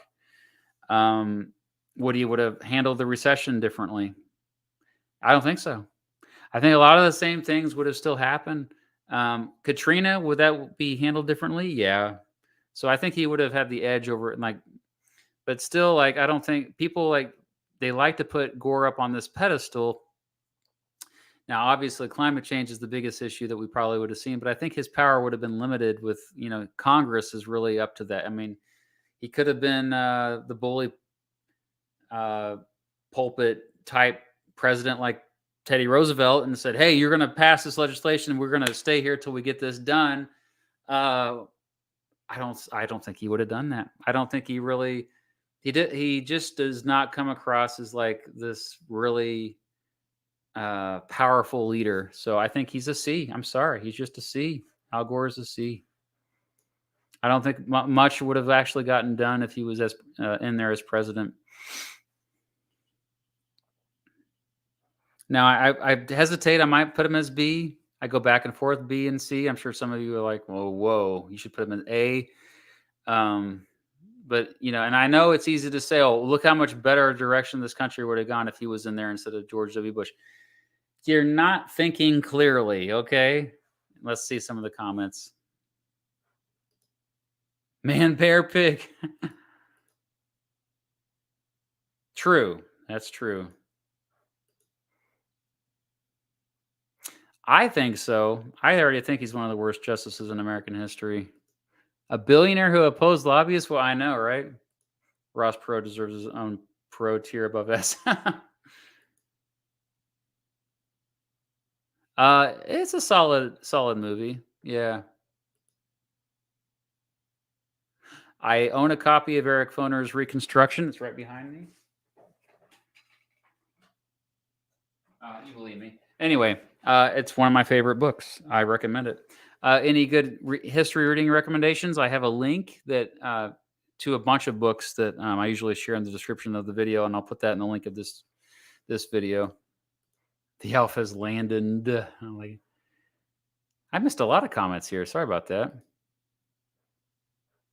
Okay. So what are you saying about me only putting Al Gore at C? I knew this was going to be one of my most controversial takes. I don't think so. No, I think Al Gore, we would have still been in Iraq. I'm telling you, we would have still been in Iraq. A lot of Democrats were on board with going to war in Iraq. A lot of them bought into the narrative of weapons of mass destruction.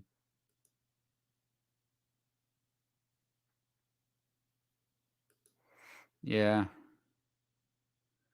Let's see here. Oh, someone says Al Gore says, I think he was better as a senator. Yeah, I think actually he was way better as a senator. I just don't think he would have been kind of a meh president. Yeah, and you got to give him props on the issue of climate change. I wonder if he would have been able to get anything done about it. Okay, so the fact that both of them were kind of meh to me in 2000, that's why I voted for Ralph Nader in 2000, and that's why I would put him as a B. Ralph Nader, because he was better than Bush and Gore in my opinion. Now the problem with Nader is he didn't have political experience, but he did have experience getting stuff done in terms of activism and specifically consumer protection and environmentalism. And I think that this guy was passionate. He only got like 1% of the vote, by the way, in 2000. So he didn't really have much of a chance, but I couldn't resist putting him on this tier list. I got to see Nader speak a couple times. So I never have officially met him, and he did run for president 3 other times after this. Or no, I'm sorry, 1 time before, 2 times after. So he ran with the Green Party in 2000 and back in 1996 as well. Later, the Reform Party, and then as an independent in 2008. And of course, people accuse him of splitting the vote and preventing Al Gore from getting elected. There was I think the spoiler effect is overrated. I'm highly critical of that. I don't think there's enough evidence to say that, because a lot of people don't vote into neat categories like we think they do. Most people couldn't care less about politics. Most people are not like us. You watching right now, they don't care about politics. And so they're really just like, okay, I'm going to vote for Democrat, Republican. I don't know, whatever. They're not thinking too much about it. We just hear from the people that are most passionate about politics. We hear from them on social media. But anyway, I just think Nader was the most passionate person who's probably ever run for president, dare I say, in terms of like he truly believed in reform, and a lot of he was ahead of his time, and he still is ahead of his time. He's still alive. Like I think that in terms of fighting for the underdog, a very similar path that Robert La Follette was before. I don't know if Nader's a fan of Robert La Follette or not, but there's a lot of similarities there in terms of it's like, what can we do to stick it to the man to fight for ordinary citizens? Nader has dedicated his entire life to that. If you look at everything he's done, especially with consumer protection and activism with that, like it's actually pretty inspiring stuff. So Now, would he be able to do anything once he was in there? Similar to Al Gore's? Like, I don't know. But I think he would have shaken things up where we would have been forced to have conversations about things that we didn't have conversations about before. And in fact, in 2023, we're just now starting to have these conversations, stuff that Ralph Nader was talking about 23 years ago when he first ran for president. And there's something about a politician who brings up issues that no one else is talking about. And then a generation or even 2 generations later, we're like, oh, yeah, they were right. We should have been paying attention to this a long time ago. That's something that's, and it also takes a lot of courage too. So anyway, I know a lot of you are going to make fun of me for where I put, but I even have Nader on here to begin with. Yeah. Where would I put Ron Paul? I'd also put him as a candidate. Yeah. Or A tier candidate. Okay. John Kerry. John Kerry was 2004. Bush ran against him. George W. Bush ran against him for re-election. By now, the Iraq War is going on. Now, Kerry is critical of how it's been going down, but he doesn't say, he's going to just like bring all the troops home immediately. He does not say that. John Kerry, though, is impressive on paper. You got to appreciate. He's still active, by the way. He's still alive. He still helps out with the Biden administration. He spent decades representing Massachusetts as senator. He was also lieutenant governor with Michael Dukakis, by the way, before that. But he's also was somebody who's kind of dedicated his life to public service, and he investigated the Iran-Contra affair. He, I don't know, I would say that most people say he's part of the elites these days because he's been in Washington, D.C. for so long. And that's one of the criticisms, by the way, of Joe Biden. Like, you spent your entire adult life in D.C. So, yeah, that does scare people away.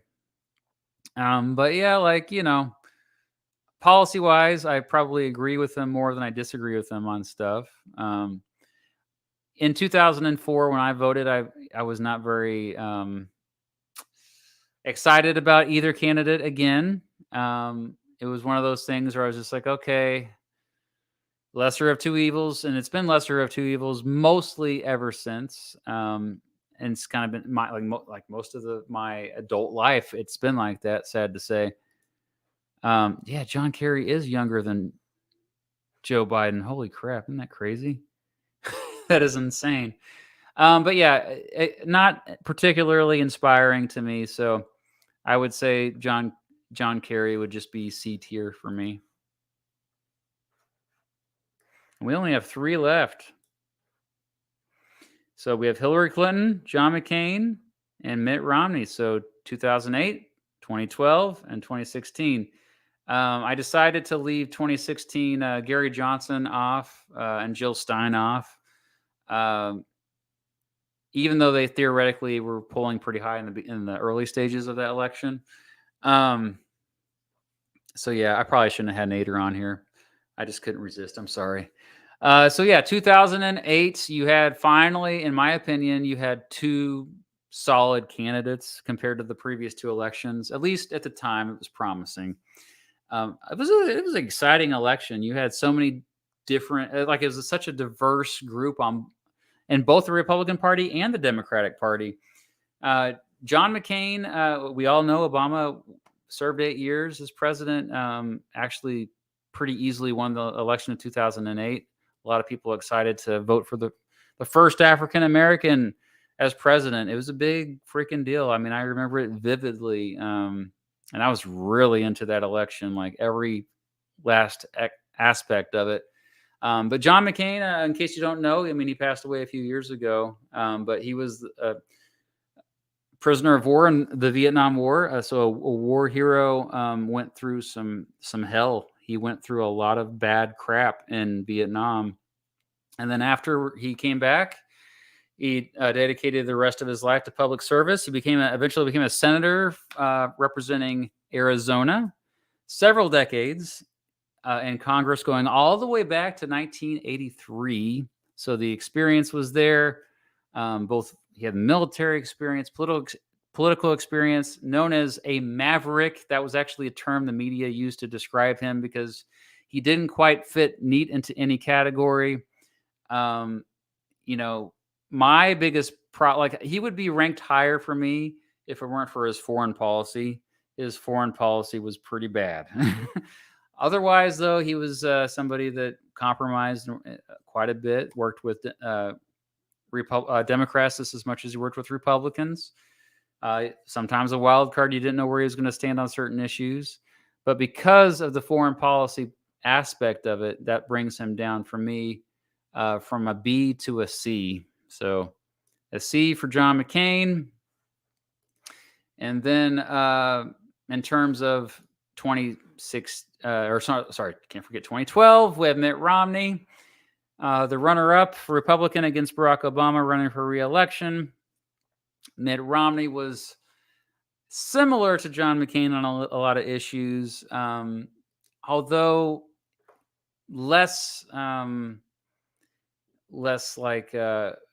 a wild card, more predictable, more in line with like traditional, always talking about how are we going to cut Social Security or reform it. He would use language that was more flowery, but just like, what can we do to balance the budget? That type of stuff. If you don't know who Mitt Romney is, though, he's in the Senate right now. He's a senator representing Utah. Although before he ran for president, he made a name for himself as governor of Massachusetts. His dad was also in politics. His dad, actually, I was quite a big fan of his dad, George Romney. George Romney was governor of Michigan. That's where Mitt grew up. Was Michigan, but then he moved out to Massachusetts.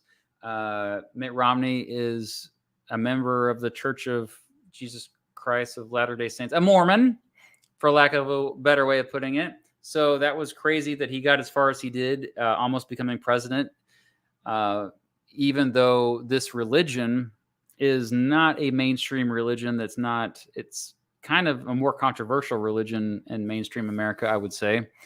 But Mitt Romney, a nice guy, a really nice guy, somebody who does have integrity. I just think has kind of a bunch of bad policy ideas.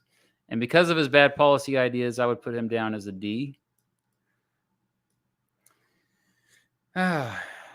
Although, man, yeah. Some company he's with down there. It's weird to see him down there. And then finally, before I get to Hillary Clinton, let's check out the chat here.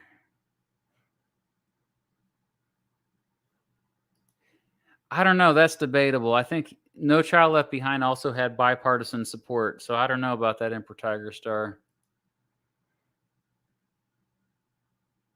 Oh, man, this sounds like a reference to The Simpsons. Abortions for some, miniature American flags for others.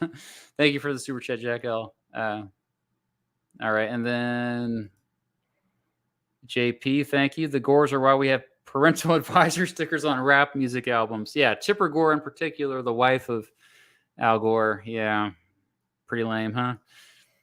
Leviticus again. Thank you, man. I don't think Gore would have knowingly used false information to trick Congress into supporting the one. And I mean, that was mostly, though, think about it. Colin Powell was out there promoting this stuff. A lot of people may have been masterminded really by Dick Cheney. And yeah, Dick Cheney wouldn't have been there if Al Gore was there. It would have been Lieberman. So maybe you have a point there. Yeah, that's a fair point. That's a fair point, man. Dante, again, you're still here. Want to hear something neat? I met Ralph Nader. Oh, that's amazing. I got to see Ralph Nader speak in 2008, and it was just like there's just 50 people in the room, so it was pretty intimate. It was cool. And also Joe DiMaggio when I was a kid in high school. Holy crap, that's amazing. Huh. Legendary Joe DiMaggio. It's awesome. Jarrett, thank you. If a president was in prison, then elected, do you think they could pardon themselves? This is debated by legal scholars. I would say most, probably about 60%, say no. But there's that 40% that says, technically, maybe they could. It's kind of one of those things. The problem is this never happened before. We don't have, much direction from judges. Or we're kind of like, okay, we're in new, uncharted territory. So what do we do? Yeah. In my opinion, I don't think they should be able to pardon themselves. I don't think anybody is above the law, but Bernie, I would put Bernie also at probably an A. I liked him just as much as Ron Paul. Yeah. And again, they had a big effect on their parties. Like Ron Paul, a lot of his supporters became Trump fans, which I still don't understand, but kind of understand. That obviously was not me. I did not go that direction. And then Bernie, look at how much further to the left Joe Biden has become, and it's because of that movement started within the Democratic Party, started by Bernie. Okay, so that leaves Hillary Clinton. So drum roll, please. So Hillary Clinton. The wife of Bill Clinton, who was president. She is extremely intelligent, still alive, still with us. She was also a senator for representing New York from 2001 to 2009. People forget that. In the Obama administration, like she ran against Obama in 2008 first for president. But Obama was kind of like, he kind of came out of nowhere and like he won. He was very close, but he won the primaries. He got the nomination for the Democratic Party. But Obama was like, hey, you want to join my administration? Clinton was like, sure. And she became the Secretary of State in the Obama administration for a few years. And then she was kind of seen as this, like, as next in line. So for the 2016, Bernie Sanders was not expected to like shake things up and run against her. And he was an independent anyway. He was an independent who was seeking the Democratic nomination. And she did not get the nomination as easily as most people thought she would. And that was the reason why, is because she was such a centrist candidate. In some ways, she was similar to Republicans in terms of foreign policy and even economic policy. And so because of that, you had this backlash against Hillary Clinton, and also this whole nepotism aspect of it. People were like, okay, she's... And at the same time, it's confusing because we all desperately want there to be the first female president in American history. We haven't had a female president. We desperately need one. We have a female vice president, finally, at least, Kamala Harris. But yeah, we've never had a female president. And so this was like the closest we got to it in 2016. But she just was not inspiring enough people. And I think it's because, she mostly ran as like, hey, I'm not Trump. I'm not as crazy as Trump is. I'm not crazy to the right. But she ran from the middle. And I think she would have benefited from running more to the left. The fact is that on most of her views, she's still very centrist, just like her husband, Bill. Like, they're not. In fact, Joe Biden his record is much more to the left as president than I think Hillary Clinton would have been in 2016. And so that held her back. I really think it did. And you even saw, it's estimated that maybe as high as 1 million Bernie Sanders supporters ended up voting for Donald Trump in the general election in 2016. So long story short, Hillary Clinton, again, very qualified, very intelligent. This was like a good chance to finally have a first female president, but she came across as out of touch with most American people. And so because of that, I would say I go back and forth between C and D, but probably more D next to Mitt Romney. It's just a big disappointment. I would have liked her to like move to the left, because what had happened is the Overton window had shifted so far to the right. And I think the Democratic Party is just now finally realizing that, like, hey, there's maybe 100 million people in this country right now that are so fed up with how far to the right the country has shifted overall. Now, that said, Trumpism isn't completely to the right. It's also tapped into some elements of populism that are not to the right, that maybe are even more to the left that people don't realize. But on social issues, I think that's what gets all the attention these days from the Republican Party. So, yeah, sad to say, that's it.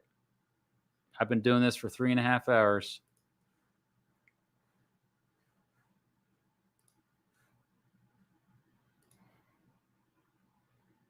Oh, yeah, you're right. George Romney was born in Mexico.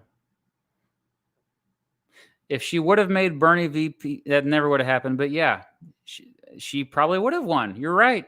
You're right. That's all she had to do. That's all she had to do. Oh my gosh, I totally forgot about that. Most libertarians are not really libertarians at all. They are states' rights activists and don't say anything when the state oversteps its authority. That explains, I think, a lot of the Ron Paul supporters actually going to Trump, because, you know, he was very much a statist. But you got to think of it like rhetoric too matters. A lot of people just fall for rhetoric, what politicians are saying, not what they're going to actually do or what they do. Yeah, so this probably confused the heck out of people. This is all over the place. You might think actually I'm more of a fan of Republicans than Democrats if you look at recent years. But really, I think it's mostly, I would put Bernie Sanders up in A. This is just my personal opinion. But never forget, like, who I value more than anyone are these candidates up here at the top who you just can't fit really into a category, but other than the fact that they did whatever they could to do what was best for ordinary citizens. There's not as many F as I expected on here. Yeah, this is definitely a controversial list, though. Can't wait to see some of the reactions to it on social media. They're going to hate me. I love it.